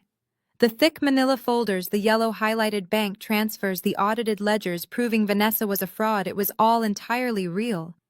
Her flawless upper-class world was completely destroyed. Patricia looked at the puddle of spilled wine soaking into the Persian rug. She looked at her bankrupt golden daughter, who was still sobbing into her hands. Finally, she looked at my bleeding lip. Genuine tears of absolute terror welled up in her eyes. The reality of their financial execution had finally breached her pathological denial. Rachel, please, Richard begged. His deep, authoritative voice cracked into a pathetic, reedy wheeze. He held his trembling hands up toward me. His towering arrogance was entirely gone, leaving behind a frightened, feeble old man. We did not know what else to do back then. We made a terrible mistake. We were just trying to protect the family legacy. We can fix this right now. We can make everything right. Patricia frantically nodded along, fresh tears streaming down her contoured face, ruining her expensive makeup and leaving dark streaks on her cheeks. "Yes, darling, yes," she cried out, her voice taking on a sickly sweet pleading tone that made my stomach violently turn. "We are so sorry. We will do whatever you want. We will sell the Mercedes. We will sell the summer boat. We will sell the vacation timeshares in Florida. We will pay you back every single cent." She grabbed a linen napkin and dabbed at her running mascara. "We can be a family again, Rachel. I will call Aunt Martha and Uncle Frank right now. I will tell them we misjudged you all these years. You can have your old bedroom back. We will redecorate it exactly how you want it. Just do not take our home. Please, I am your mother." Richard leaned over the table, his chest heaving with exertion. "We will issue a public apology, Rachel. We will tell everyone at the country club the truth about the crash. We will clear your name completely. You are our daughter. We want to welcome you back into the family with open arms. We will host a massive dinner in your honor. Just please, I am begging you, forgive the debt. Sign the house back over to us and let us start fresh as a real family."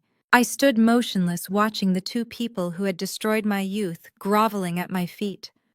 A slow, bitter laugh clawed its way up my throat, echoing loudly off the crystal chandelier above us. "Welcome me back with open arms," I repeated, shaking my head slowly. "You want to welcome me back now that I hold the deed to your entire miserable existence. You want to be a real family now that you are staring down the barrel of federal bankruptcy and total public humiliation." I grabbed the edge of the table, leaning over the carved turkey and the scattered silver. "Where were those open arms for the last 15 years?" I demanded, my voice rising with years of suppressed, boiling rage.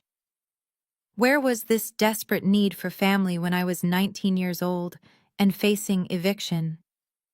Do you have any idea what it is like to sit completely alone in a freezing 200-square-foot studio apartment in Queens on Thanksgiving? The drafty windows rattled every time the subway passed. I spent years eating 90-cent cups of instant noodles while wrapped in 3 cheap fleece blankets because I could not afford to turn on the radiator. I scrubbed diner floors until 2 in the morning with a shoulder that never healed right because you flatly refused to help with my medical bills." Patricia squeezed her eyes shut, crying harder, but I refused to stop. "And what were you doing while I was starving?" I shouted, slamming my fist onto the mahogany wood, causing the plates to violently rattle. "You were posting pictures on Facebook. You posted high-resolution albums of your massive roasted turkeys and your vintage champagne.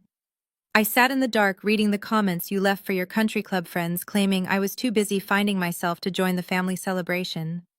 Vanessa tagged you in photos from your ski trips in Aspen and your summer retreats in Monaco. I watched you all clink crystal flutes and toast to family loyalty while I was deciding whether to buy bus fare or a loaf of bread. I watched Vanessa mock my cheap clothes online, calling me a bitter dropout. You isolated me. You starved me. You laughed at my absolute misery while living in total luxury funded by my stolen future. We did not know how bad it was."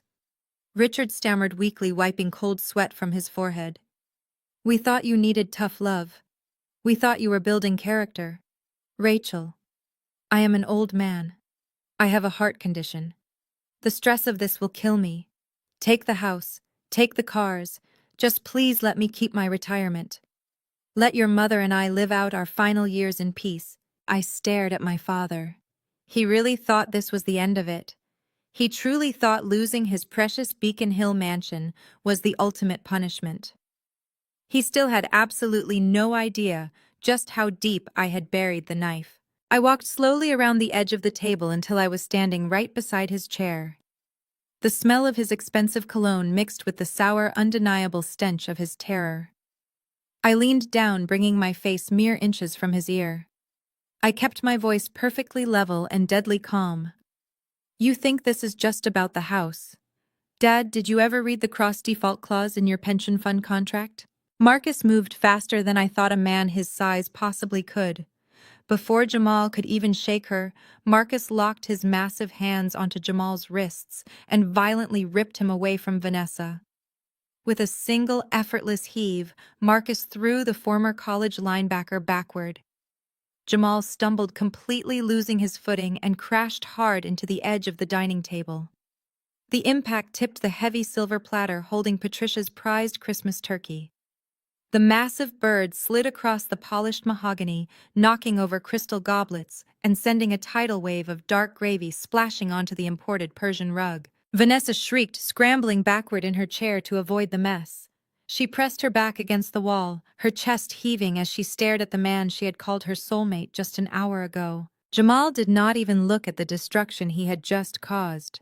He caught his balance, gripping the edge of the gravy-stained table, and locked his wild, desperate eyes on me. The aggressive alpha male posturing was completely eradicated.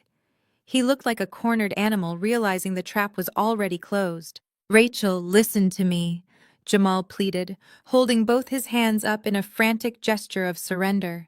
His deep voice trembled, cracking under the crushing weight of his impending federal indictment. "I had nothing to do with her fake real estate firm. She lied to me. She told me the money from the dealership escrow was just a temporary bridge loan. She swore the funds would be replaced by the end of the quarter. She manipulated me. She played me just like she played those investors." Vanessa gasped, her jaw dropping in absolute horror. "You lying coward!" she screamed, launching herself out of her chair. Her manicured hands curled into claws as if she wanted to rip his eyes out. "You knew exactly what we were doing. You signed the wire transfers, Jamal. You authorized the withdrawals using your own executive passwords." "Shut your mouth," Jamal roared back, his face turning a dangerous shade of crimson. "You told me the commercial waterfront deal was a sure thing. You fed me fake prospectus reports. You did not care where the cash came from as long as it kept flowing." Vanessa shrieked, stepping over the spilled gravy and jabbing her finger into his chest. "Do not stand there and play the innocent victim. You drained an extra $200,000 from the corporate accounts just to cover your sports gambling debts. You bought that ridiculous gold watch on your wrist using stolen investor capital. And do not think I do not know about the apartment you leased downtown for that cocktail waitress you have been hiding for 6 months." The revelation hung in the air, heavy and toxic. Patricia let out a whimpering gasp, pressing her napkin against her mouth. Richard just stared blankly at the ruined turkey, his mind entirely incapable of processing the absolute disintegration of his flawless family. "You insane, greedy parasite!" Jamal shouted, his voice echoing off the vaulted ceiling. "You blew $3 million on designer bags, luxury cars, and trips to Monaco just to impress your pathetic country club friends. You stole more from my dealership than I ever touched. You bankrupted us. You ruined my life. I am going to federal prison because I married a sociopath." I sat back in my chair, picking up my fresh glass of wine. I brought the crystal rim to my lips and took a slow, deliberate sip, watching the golden couple absolutely tear each other to shreds over the ruins of their Christmas dinner. For 10 years, my mother had paraded Vanessa and Jamal around as the ultimate American success story. They were the brilliant power couple, the flawless standard I was constantly measured against and punished for failing to meet. My parents had framed their marriage as a partnership built on love, ambition, and mutual respect. They used Vanessa's domestic bliss as a weapon to mock my independence and my lonely studio apartment in Queens. But watching them now, I saw the absolute rotting truth. Their perfect marriage was nothing but a transactional arrangement funded by other people's money. The unconditional love they constantly bragged about was entirely conditional on the cash flowing and the facade holding up. The second the money evaporated, the second they faced real consequences, they turned into starved rats trapped in a sinking barrel, biting and clawing at each other to survive. There was no loyalty. There was no love. There was only a desperate, vicious greed. Jamal, realizing that arguing with Vanessa was not going to save him from a federal cage, abruptly turned his back on his wife. He stepped toward me, his chest heaving, his eyes wide with a sickeningly eager desperation. "Rachel, I can give you everything," Jamal begged, his voice dropping into a frantic, hushed tone. "I know you bought the debt. I know Vanguard Wealth Partners controls the leverage. I can help you crush them completely. I have the secondary ledgers. I kept backups of every single fraudulent transaction Vanessa ever made. I have the offshore routing numbers. I even have the files proving Richard took kickbacks from the city zoning board to push his commercial projects through. I have it all saved on a secure cloud drive. He leaned closer, placing his hands flat on the table right next to the spilled wine. I will turn over everything to your forensic accountants. Jamal promised, his eyes pleading with me to accept his ultimate betrayal. I will testify against Vanessa in open court. I will testify against Richard. I will give the feds everything they need to lock them both away for 20 years. Just let me walk away. Call off the Vanguard lawyers. Tell your private equity board to drop the civil suit against my dealership, and I will hand you the keys to their complete destruction. I let the silence stretch out, allowing his pathetic offer to hang in the air. I looked at Vanessa, who was staring at her husband with an expression of pure venomous hatred. I looked at Richard, who seemed to visibly shrink into his chair as Jamal openly offered to send him to a federal penitentiary. Finally, I looked back at Jamal. I set my wineglass down on the mahogany table with a soft clink. I rested my hands in my lap and offered him a polite, clinical smile. You cannot make deals with me, Jamal, I said, my voice perfectly calm and devoid of any sympathy. You do not have anything I need. The FBI Cyber Division cracked your cloud drive 3 days ago. They have been manually auditing your dealership's internal servers since 8 o'clock this morning. Did you ever read the cross-default clause in your pension fund contract? Richard stared at me, his mouth opening and closing like a suffocating fish. The color instantly drained from his face, leaving his skin a sickly, translucent gray. He gripped the edge of the table, his knuckles turning bone white as he tried to process the words I had just spoken. My pension is held in an ironclad corporate trust. He stammered, his voice a pathetic, reedy whisper. It is completely insulated. It is protected by federal banking regulations. You cannot touch my retirement, Rachel. No one can touch my retirement. I let out a slow, bitter laugh that echoed harshly off the crystal chandelier above us. You really are incredibly arrogant, I said, stepping closer and looking down at him with absolute clinical detachment. You were so utterly convinced of your own financial invincibility that you did not even bother to read the fine print. 3 years ago, when Vanessa's first fraudulent shell company was struggling with liquidity, she came to you crying for a massive corporate bridge loan. You signed a personal guarantee to secure that capital. You thought it was just a simple formality to keep the banking executives happy, while your golden daughter moved her imaginary millions around. Richard began to wheeze, his hand flying up to clutch his chest. Patricia let out a strangled, whimpering gasp, grabbing his arm. But to secure that massive line of credit, you used your corporate pension trust as collateral. I continued, my voice rising with terrifying authority. You tied your entire life savings, your entire future to her criminal enterprise. So, when Vanguard Wealth Partners quietly acquired the entire debt portfolio, we acquired the collateral too. When the FBI raided Vanessa's fake firm this morning, it triggered a massive, catastrophic cross-default across every single financial instrument tied to her name. The banking software automatically executed the clause. Your pension trust was instantly liquidated to satisfy the outstanding commercial debts. Richard let out a horrible, gut-wrenching sob. He slumped completely forward, his forehead resting on the gravy-stained mahogany table. You have exactly $0 left to your name, Dad, I stated, delivering the final lethal blow. You are officially a penniless senior citizen facing a massive federal racketeering indictment. Patricia started screaming. It was a high-pitched, terrible sound of absolute, total despair. She grabbed Richard by the collar, shaking him violently, demanding to know if it was true, demanding to know how he could have been so stupid. Richard could not even look at her. He just wept openly, his entire identity as a wealthy, powerful patriarch completely destroyed in a matter of seconds. Rachel, please! Richard begged, slowly sliding out of his chair. He dropped heavily onto his knees, right onto the gravy-soaked Persian rug. The great Richard Thorne, the man who used to relentlessly mock my cheap shoes and my waitressing jobs, was now kneeling at my feet, weeping like a child. 30 days, he pleaded, holding his trembling hands up toward me. I am begging you, Rachel. I am on my knees, begging my own daughter. Just give us 30 days to pack up the house. We have 30 years of memories in these walls. Your mother has her grandmother's antique china. We have the imported Italian art. We just need 1 month to hire movers to sell whatever we can and find a small apartment. You cannot just put us out on the freezing street on Christmas weekend.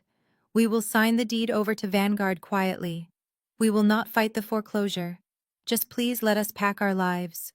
Patricia fell to her knees right beside him, weeping so hard she was actively hyperventilating. Please, Rachel, she cried, her hands clutching the hem of my tailored blazer. My designer clothes, my jewelry. We need time to sell things. We need time to pack the silver. Have a heart. We are your flesh and blood. I looked down at them, feeling absolutely nothing but a cold, satisfying clarity. I reached into the inner pocket of my blazer and pulled out a single stiff sheet of heavy stock paper bearing the official embossed seal of the City Zoning Commission. I tossed it onto the table. It landed right in the center of the ruined holiday feast, resting against the overturned turkey platter. Richard slowly reached up with a shaking hand and pulled the paper toward him. His tear-filled eyes scanned the bold black letters at the top of the page. He looked up at me, his face completely blank with total uncomprehending shock. "What is this?" he whispered, his voice breaking. "That is an expedited demolition permit," I said, my voice cutting through the room like a surgical scalpel. "Did you really think I bought the debt on this massive, pretentious mausoleum just to foreclose on it and sell it to another miserable, arrogant family? I did not buy this property to flip it for a profit, Dad. I bought the debt to erase this place from the face of the earth." I took a slow step back, looking around the grand dining room at the silk drapes, the custom crown molding, and the imported hardwood floors. "I hate this house," I said, my voice vibrating with years of suppressed righteous anger. "I hate every single inch of this property." I remember sitting on the top step of that grand sweeping staircase, watching Vanessa pose for her prom pictures in a $3,000 designer gown, while I was told I could not attend my own high school dance because I had to stay home and scrub the grout in the guest bathrooms. I remember sitting at this exact mahogany table, eating cold leftovers, while you and Mom toasted to Vanessa's fake college achievements, and told me I was nothing but a genetic disappointment who would end up cleaning toilets for a living. This house is a monument to your cruelty. It is a physical shrine to your suffocating narcissism. Vanessa let out a choked gasp, sliding down the wall, until she was sitting on the floor, hugging her knees to her chest. Jamal just stared at me, his eyes wide with terrified awe. So I foreclosed on the debt yesterday morning. I continued watching the absolute despair wash over my parents' faces. And the exact second the deed transferred into my holding company, I sold the entire 2-acre plot directly to the city commercial zoning department. They have been looking for prime real estate to expand the downtown infrastructure for years. They paid a massive premium for the location, and they have absolutely zero interest in preserving your imported Italian marble or your custom wrought iron gates. Patricia wailed loudly, burying her face in her hands, rocking back and forth on the ruined rug. Richard dropped the demolition permit, his hands shaking so violently he could not even hold the paper. "You do not have 30 days?" I said, my tone dropping to a deadly whisper. "You do not even have 30 hours. You have exactly until tomorrow morning to grab whatever fits in the trunks of the luxury cars you no longer own before the federal marshals arrive to impound the vehicles." I checked my Cartier watch, the diamonds catching the light of the chandelier. I looked down at my broken, weeping parents and my shattered golden sister. "Well, this has been a lovely holiday dinner. But you all have packing to do. The bulldozers arrive at exactly 8 o'clock on Monday morning to turn this 6-bedroom mansion into a commercial parking garage. Take your cheap gifts and get out." I did not wait to see the final remnants of their sanity shatter. I turned on my heel, the sharp click of my designer stilettos striking the imported Italian hardwood floor, echoing like a judge striking a gavel. I did not look back at the ruined Persian rug, or the spilled wine, or the pathetic weeping husks of the people who had terrorized my youth. I simply gave Marcus a brief nod. My head of security immediately stepped back, falling into perfectly synchronized step behind me as we exited the dining room and marched across the grand foyer. "Rachel, wait," a desperate, frantic voice echoed behind us. Heavy, frantic footsteps pounded against the floorboards. Jamal had scrambled up from the gravy-soaked rug, completely abandoning his hysterical wife and my broken parents. He lunged into the foyer, his face slick with sweat and his eyes wide with the manic terror of a man who realizes he is about to lose his freedom. "Rachel, please listen to me," Jamal begged, sprinting to catch up. "You know I am a brilliant salesman. You know my numbers at the dealership were untouchable before Vanessa ruined my escrow accounts. Hire me. Give me a job at Vanguard Wealth Partners. I will do anything. I will work in the mailroom. I will sweep the lobby floors. I will cold call your lowest tier leads. Just put me on your corporate payroll so I have a legal shield when the federal agents execute their warrants. You have the best defense attorneys in the country on retainer. Just give me a chance to earn my keep." I stopped with my hand hovering inches from the polished brass handle of the heavy oak front door. I slowly turned my head and looked at him. The man who had sneered at my studio apartment, who had mocked my cheap clothes at every holiday gathering, was now literally begging to scrub my office toilets to save his own skin. He was willing to step over the bleeding corpse of his marriage just to grab a life vest. "I do not hire liabilities, Jamal." I stated, my voice flat and completely devoid of mercy. "And I certainly do not hire federal inmates." He let out a strangled gasp and lunged forward, reaching his thick hands out to grab my blazer. He never even made it within 3 feet of me. Marcus moved with terrifying, brutal efficiency. My security chief planted his heavy boots and thrust both of his massive hands directly into Jamal's chest. The impact sounded like a car crash. The shove lifted the former college athlete completely off his feet and launched him backward through the air. Jamal flew backward, crashing violently into a decorative mahogany console table in the center of the foyer. The table splintered under his heavy weight, sending a priceless Ming vase shattering into 1,000 jagged pieces across the marble tiles. Jamal groaned, clutching his bruised ribs as he writhed on the floor amidst the broken porcelain. "Do not ever reach for her again," Marcus growled, his deep voice rumbling with an unmistakable promise of extreme violence. I pushed the heavy oak door open and stepped out into the freezing, crisp winter night. The Arctic air hit my face instantly, clearing the cloying stench of expensive perfume-roasted turkey and raw fear that had suffocated the dining room.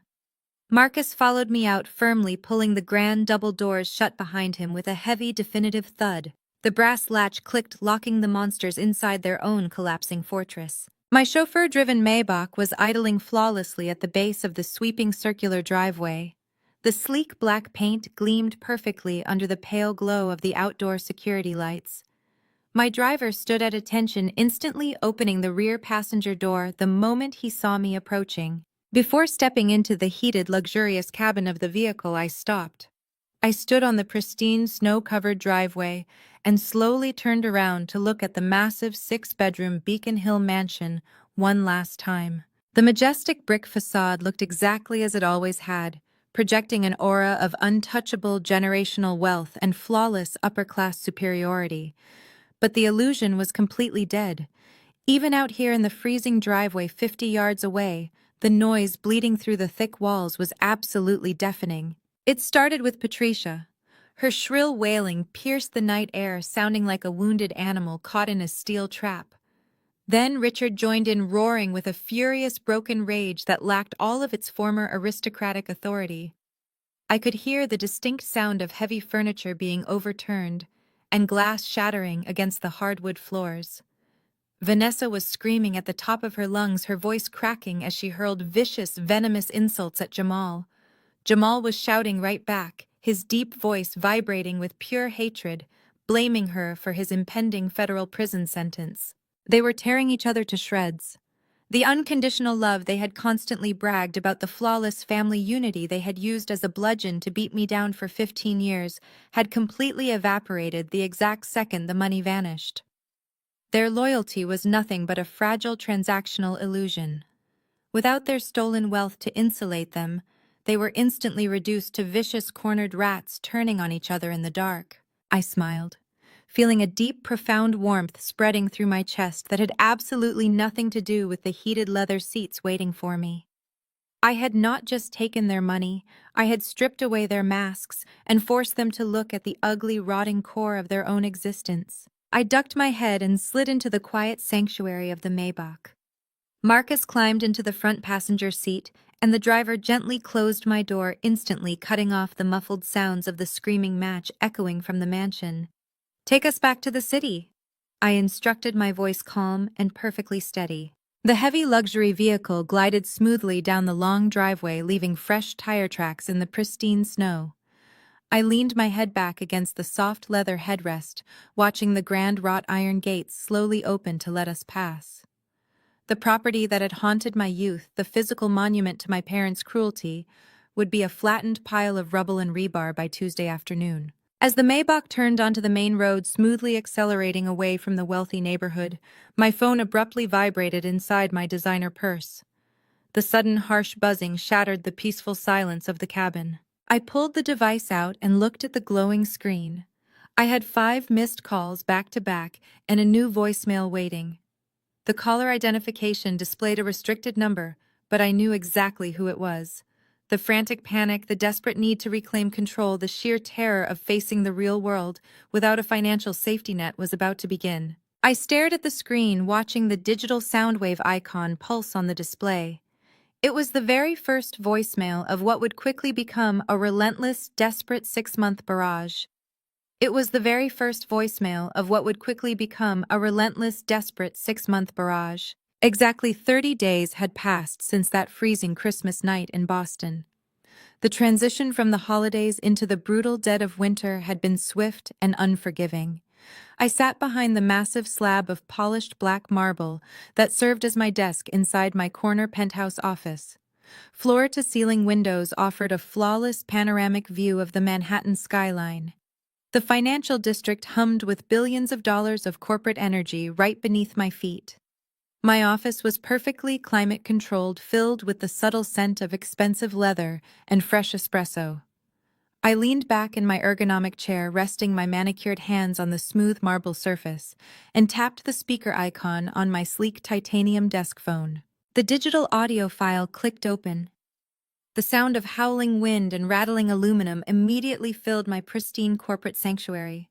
"Rachel, please pick up the phone," my mother begged. Her voice was entirely unrecognizable.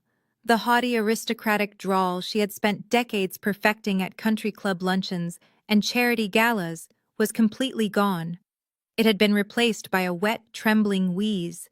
She sounded small, frail, and utterly defeated.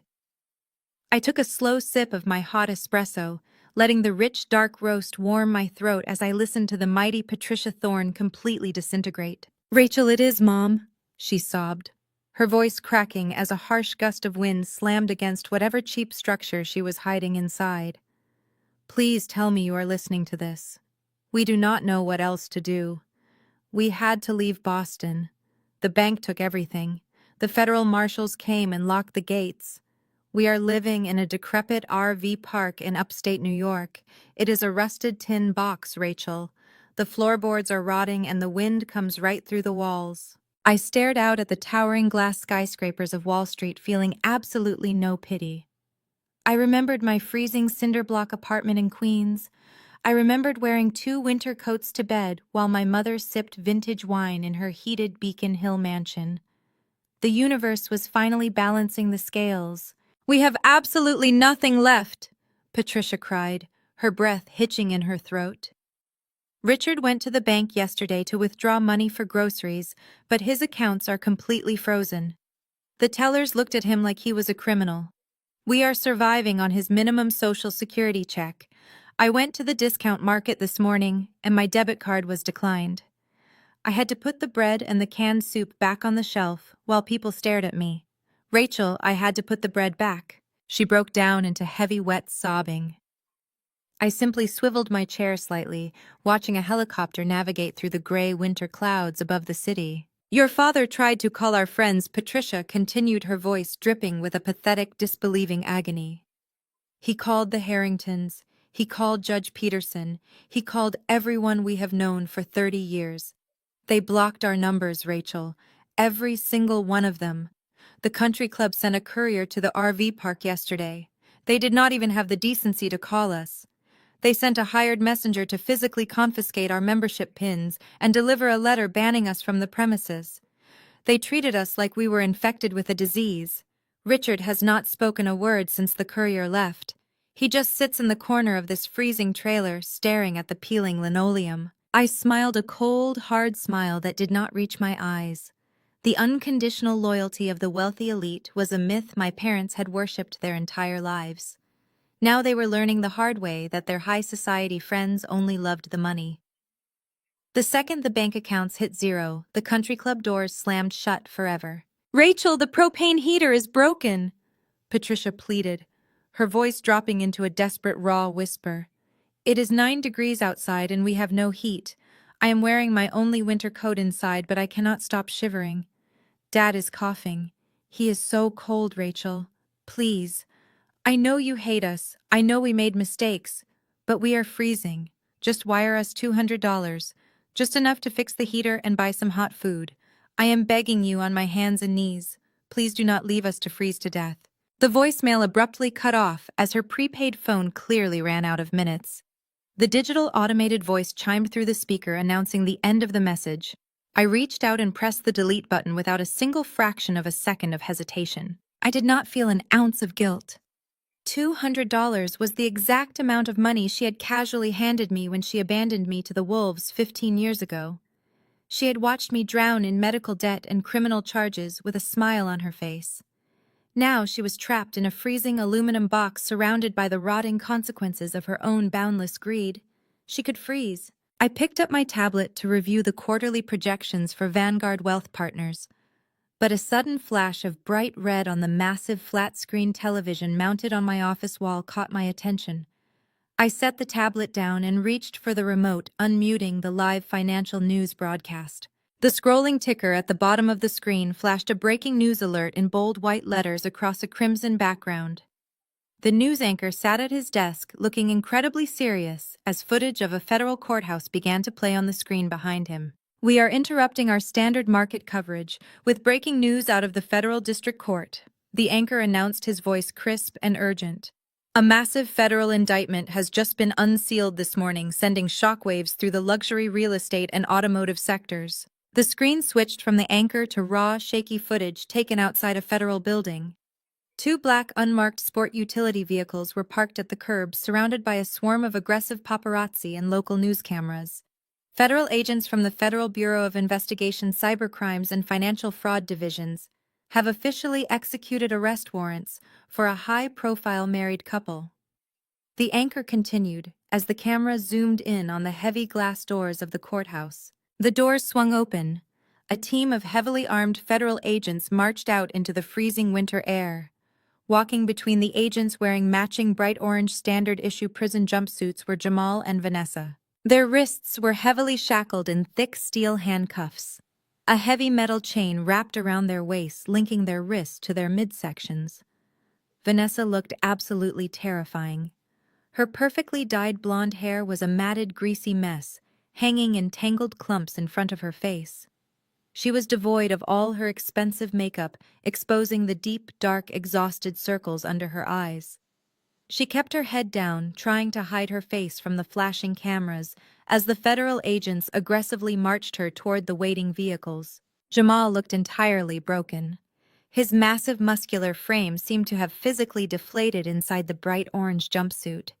He stared blankly ahead, his eyes completely hollow and dead. Vanessa Thorne and Jamal Thorne have been indicted on 47 counts of federal wire fraud, corporate embezzlement, money laundering, and conspiracy to commit financial racketeering, the anchor reported, reading directly from a stack of legal documents.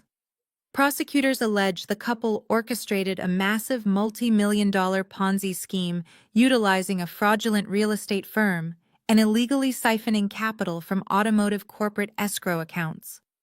Federal prosecutors have stated they will be seeking the absolute maximum sentencing guidelines, which could put both defendants behind bars for up to 30 years. The news anchor's grim face vanished as I pressed the power button on the remote, plunging my penthouse office into total silence. 30 years. I let the heavy weight of that number settle over me, savoring the absolute destruction of my sister's flawlessly curated life. But I did not dwell on the moment. I had a multi-billion-dollar corporate empire to run, and Vanguard Wealth Partners required my undivided attention. Month 3 arrived, bringing the brutal freezing winds of February, tearing through the concrete canyons of Manhattan. But inside the exclusive subterranean sanctuary of the Aman Spa in Midtown, the climate was a perfect tropical paradise. I lay face down on a heated massage table draped in ultra-soft Egyptian cotton. The air was thick with the intoxicating scent of crushed eucalyptus and expensive lavender oil. Soft ambient music played quietly through hidden speakers, creating an atmosphere of absolute peace. A highly trained masseuse was expertly working warm, smooth basalt stones into the tense muscles of my upper back. I closed my eyes, letting the intense heat melt away the residual stress of closing a massive corporate acquisition in London earlier that week. My personal phone, which rested on a sleek bamboo tray beside the massage table, abruptly vibrated. The harsh mechanical buzzing clashed violently with the tranquil spa music. I had given my executive assistant strict instructions that I was only to be interrupted for catastrophic corporate emergencies. I opened one eye and glanced at the glowing screen. The caller identification simply read restricted number. Curiosity getting the better of me. I reached out and tapped the green icon, placing the device on speakerphone. An automated metallic voice immediately filled the serene room. You have a prepaid collect call from an inmate at the Metropolitan Detention Center. To accept these charges, press 1. I raised a single finger, signaling for the masseuse to pause her work. I tapped the screen. The exact second the line connected, the sound of harsh, chaotic background noise flooded the quiet spa. I heard heavy steel doors slamming shut, loud, aggressive voices echoing off concrete walls, and the unmistakable sound of someone weeping hysterically. "Rachel, please do not hang up!" Vanessa sobbed, her voice a wet, frantic mess. It was the sound of a woman who had been completely and systematically broken. Her legendary arrogance, her impenetrable superiority complex, the smug entitlement she had worn like a heavy gold crown, her entire life was entirely eradicated.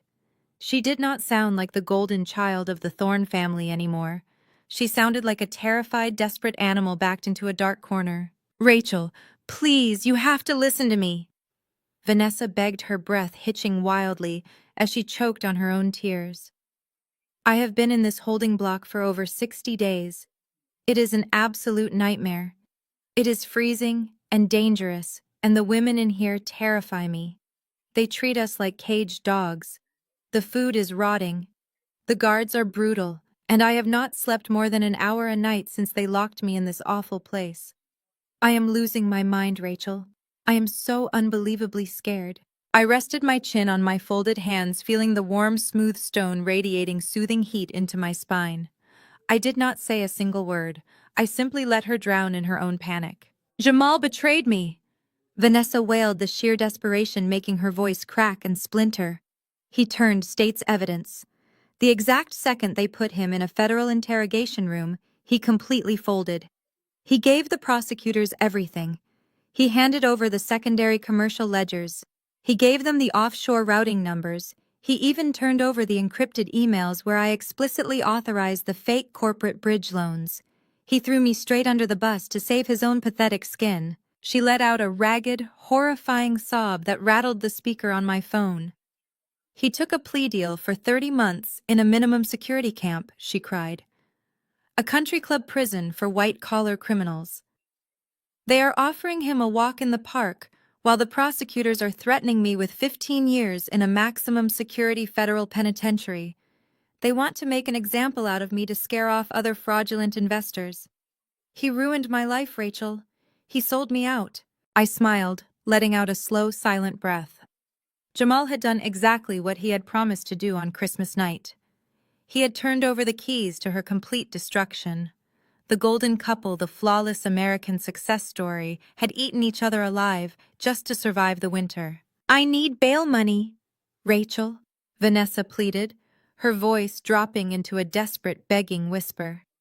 "The judge set the bond at $2 million because they consider me a severe flight risk due to the offshore accounts. I need 10% just to secure a bondsman. $200,000 is pocket change to you." It is a rounding error in your corporate portfolio. But Mom and Dad have absolutely nothing. They are still trapped in that freezing trailer park surviving on canned beans. They cannot even afford their own groceries, let alone a federal bail bond. I listened to a loud buzzer sounding off in the background of her call, followed by a guard shouting orders. All of my personal and corporate accounts have been entirely seized by the government. Vanessa sobbed openly, weeping into the receiver. Every single one of my so-called country club friends has completely vanished. The people I bought expensive gifts for, the people I took on luxury vacations, no one will even answer my calls. Their lawyers sent me cease and desist letters just for trying to reach out. I am completely alone. You are the only one who has that kind of liquidity. You are my sister Rachel. We share the same blood. We grew up in the same house. I know I was awful to you. I know I was cruel and selfish and greedy, but I am begging you on my hands and knees. Please pay my bail. I cannot survive 15 years in a federal cage. I will not make it. Please do not leave me in here to die, please. Her pathetic begging echoed through the tranquil eucalyptus-scented air of the massage room. I looked at the sleek bamboo tray and stared at the glowing digital timer on the phone screen. I felt absolutely no pity. I felt no familial obligation. The sister she was begging for had died years ago, starved of affection and mocked for her very existence. I spoke clearly, directly toward the phone's microphone. Operator, I do not accept collect calls from strangers. I reached out and tapped the bright red button, instantly severing the connection and plunging the room back into serene, beautiful silence. I closed my eyes, taking a deep, cleansing breath of the lavender-scented air. You may continue with the hot stones, I murmured to the masseuse. Exactly 3 months later, the brutal, freezing winds of February had surrendered to the stifling, humid heat of late May. I sat at the head of the massive custom glass conference table in the Vanguard Wealth Partners executive boardroom. Spread out before me were the final acquisition documents for a hostile takeover of a European logistics conglomerate. It was a massive multi-billion-dollar merger that would firmly cement my firm as an untouchable global titan. My elite legal team sat silently around the room, their eyes fixed on me, waiting for my final signature to execute the transfer of power. I picked up my platinum fountain pen, but before the finely crafted nib could even touch the thick parchment, my private secure line buzzed. This was a dedicated encrypted satellite number. Only 5 trusted people in the entire world had access to it. I raised a single hand, pausing the room, and picked up the heavy black receiver. It was not a live call. It was a recorded voice message routed directly from the main corporate switchboard, bypassing my executive assistants. I pressed the device to my ear. The voice that filtered through the high-definition speaker was hollow, raspy, and completely stripped of every single ounce of its former commanding aristocratic authority. It was Richard, my father. Rachel, please do not hang up. Richard pleaded, his words rushing out in a frantic, breathless panic.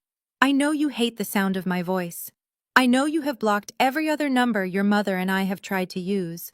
I paid a private investigator the very last $200 I had to my name just to find this secure routing line. Please just listen to me. Please do not press delete yet. He took a ragged, wheezing breath. His lungs sounded weak, like they were physically failing him under the crushing weight of his new reality. We have absolutely nothing left, Rachel, he continued, his voice breaking into a pathetic tremor.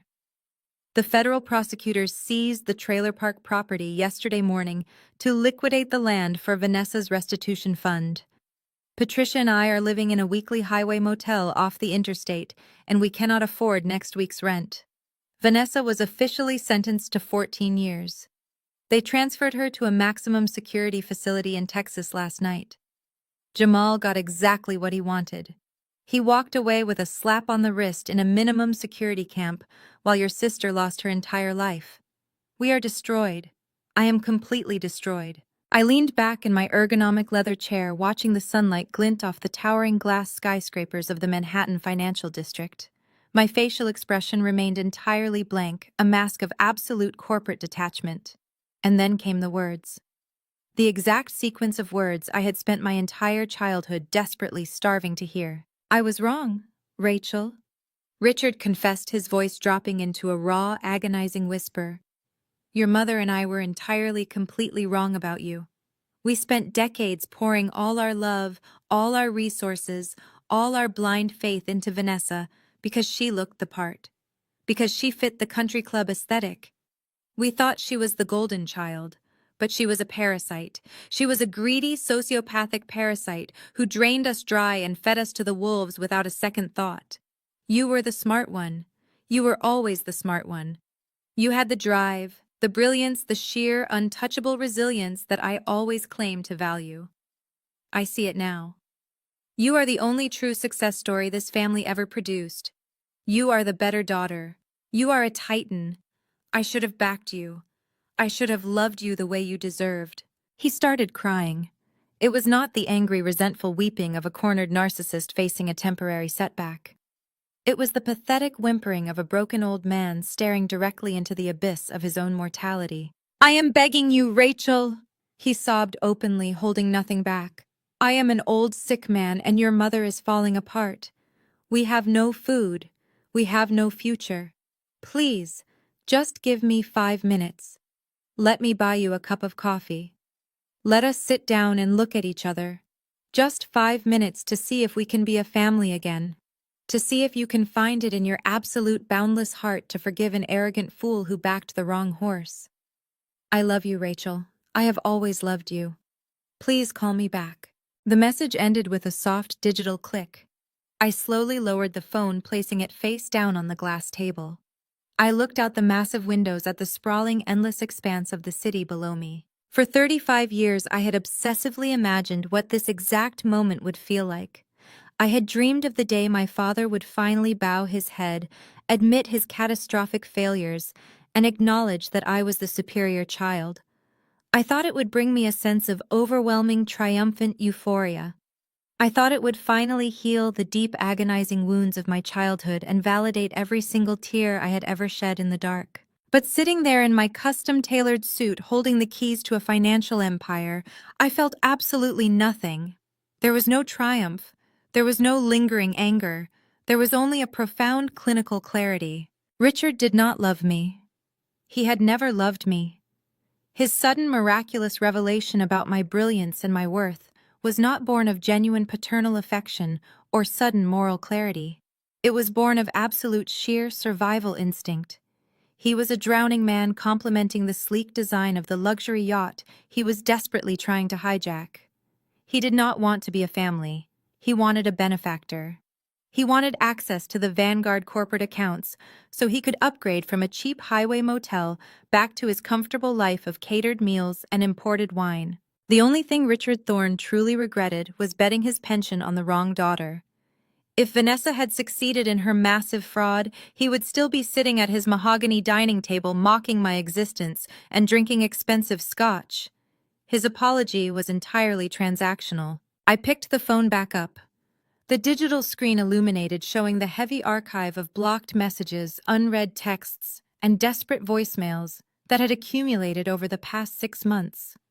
It was a visual graveyard of their spectacular downfall, a digital monument to their total destruction. I did not save the audio file to gloat over later. I did not forward the pathetic confession to my lawyers to use as leverage. I simply looked at the bold red text at the bottom of the glowing screen. I pressed my perfectly manicured finger against the glass, hitting the delete all button. The archive instantly vanished permanently, wiping away every single trace of the Thorne family from my existence. The screen went blank, taking their toxic legacy, their greed, and their pathetic apologies into the digital void forever. I set the phone aside and looked up at my waiting legal team, offering them a sharp, brilliant smile. "Hand me the pen, gentlemen," I commanded, my voice echoing with absolute authority. "Let us close this deal." The heavy platinum pen glided across the thick parchment, leaving a trail of dark blue ink that officially altered the global financial landscape. I signed my name with sharp, decisive strokes. The moment the final loop of my signature was complete, the heavy silence in the boardroom shattered. My legal team erupted into enthusiastic applause. The senior partners stood offering firm handshakes and deferential nods. The merger was completely finalized.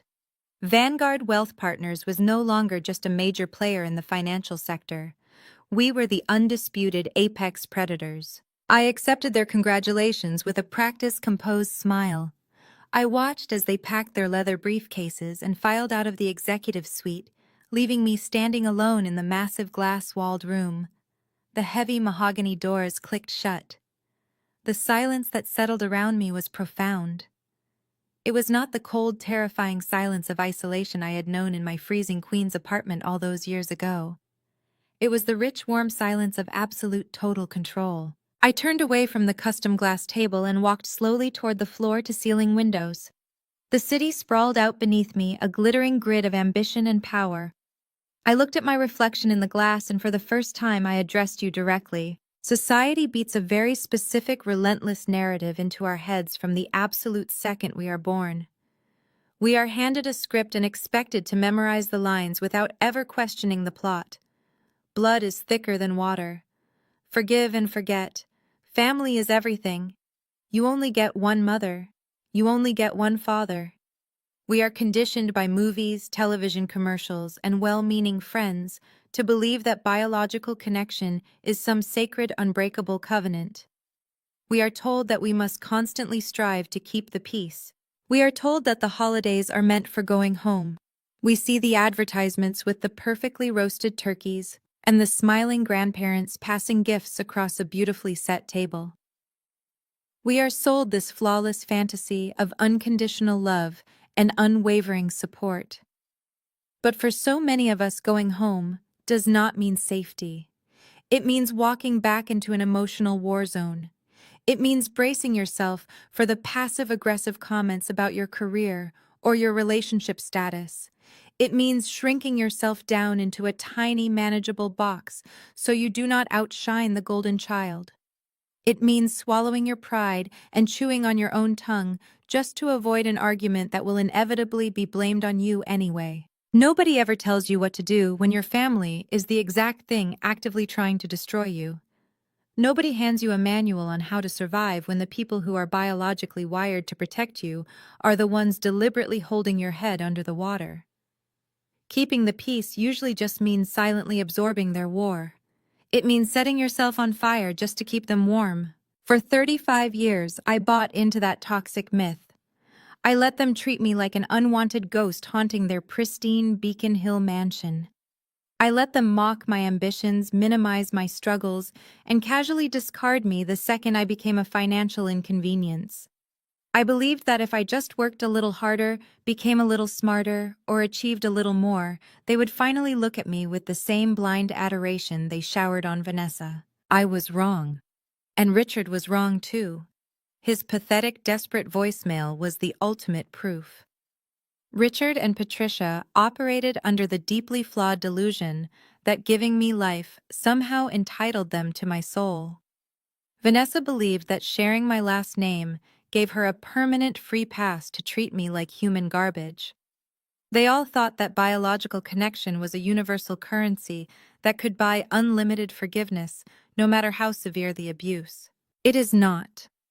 Blood does not entitle people to your bank account. It does not give them the right to drain your peace of mind. It certainly does not grant them a permanent lifelong lease on your sanity. Richard called me the better daughter in his voicemail. He called me a titan. He thought flattery would act as a skeleton key to unlock my vault. He honestly believed that after 35 years of emotional starvation, a few breadcrumbs of forced praise would be enough to bring me running back to the table. It is almost laughable how little he actually knows me. He does not understand that I stopped being his daughter the day he handed me $200 and told me to figure out my own survival. Walking away from my family was not a tragedy. The real tragedy would have been staying. The tragedy would have been allowing them to drag me down into the muddy, freezing swamp of their own endless greed. I watched my sister orchestrate a massive federal fraud scheme just to maintain an illusion of wealth. I watched my parents abandon every single moral principle they claimed to possess the second the country club doors slammed in their faces. They were hollow people chasing hollow lives. Cutting off a toxic family is entirely misunderstood. People will call you cold. They will call you ruthless. They will whisper about you at dinner parties and say you lack empathy. Let them whisper. Cutting off toxicity is not an act of cruelty. It is the absolute ultimate act of radical self-care. It is looking directly at the people who systematically broke you and finally deciding that you are worth putting yourself back together. You do not owe your abusers a seat at your table just because you share a genetic code. You do not owe your success to the people who actively bet against your survival. I built my empire entirely from the dark, heavy ashes of their rejection. I took every single stone they threw at me, every insult, every mockery, every door they slammed in my face, and I used them to build an impenetrable fortress. I turned my trauma into rocket fuel. I took the deep, gnawing hunger for their validation and transformed it into a relentless, ravenous hunger for success. I am not a victim. I am a titan. I did not just survive the Thorn family. I completely outgrew them. I outmaneuvered them. I watched them build their house out of straw and vanity, and when the winter winds finally came howling through, I sat in my penthouse and simply watched it blow away. I did not lift a finger to destroy them. I just stopped offering myself up as their human shield. They destroyed themselves. There is a profound, beautiful liberation in pressing that delete button. There is incredible power in looking at a glowing screen filled with the desperate begging apologies of your abusers and realizing that their words have absolutely zero power over you anymore. You do not have to carry their guilt. You do not have to carry their shame. You can just set it down and walk away. They called me a freeloader. Now they're the ones begging for a handout. Have you ever had to cut the cord on a toxic family member who thought they could walk all over you?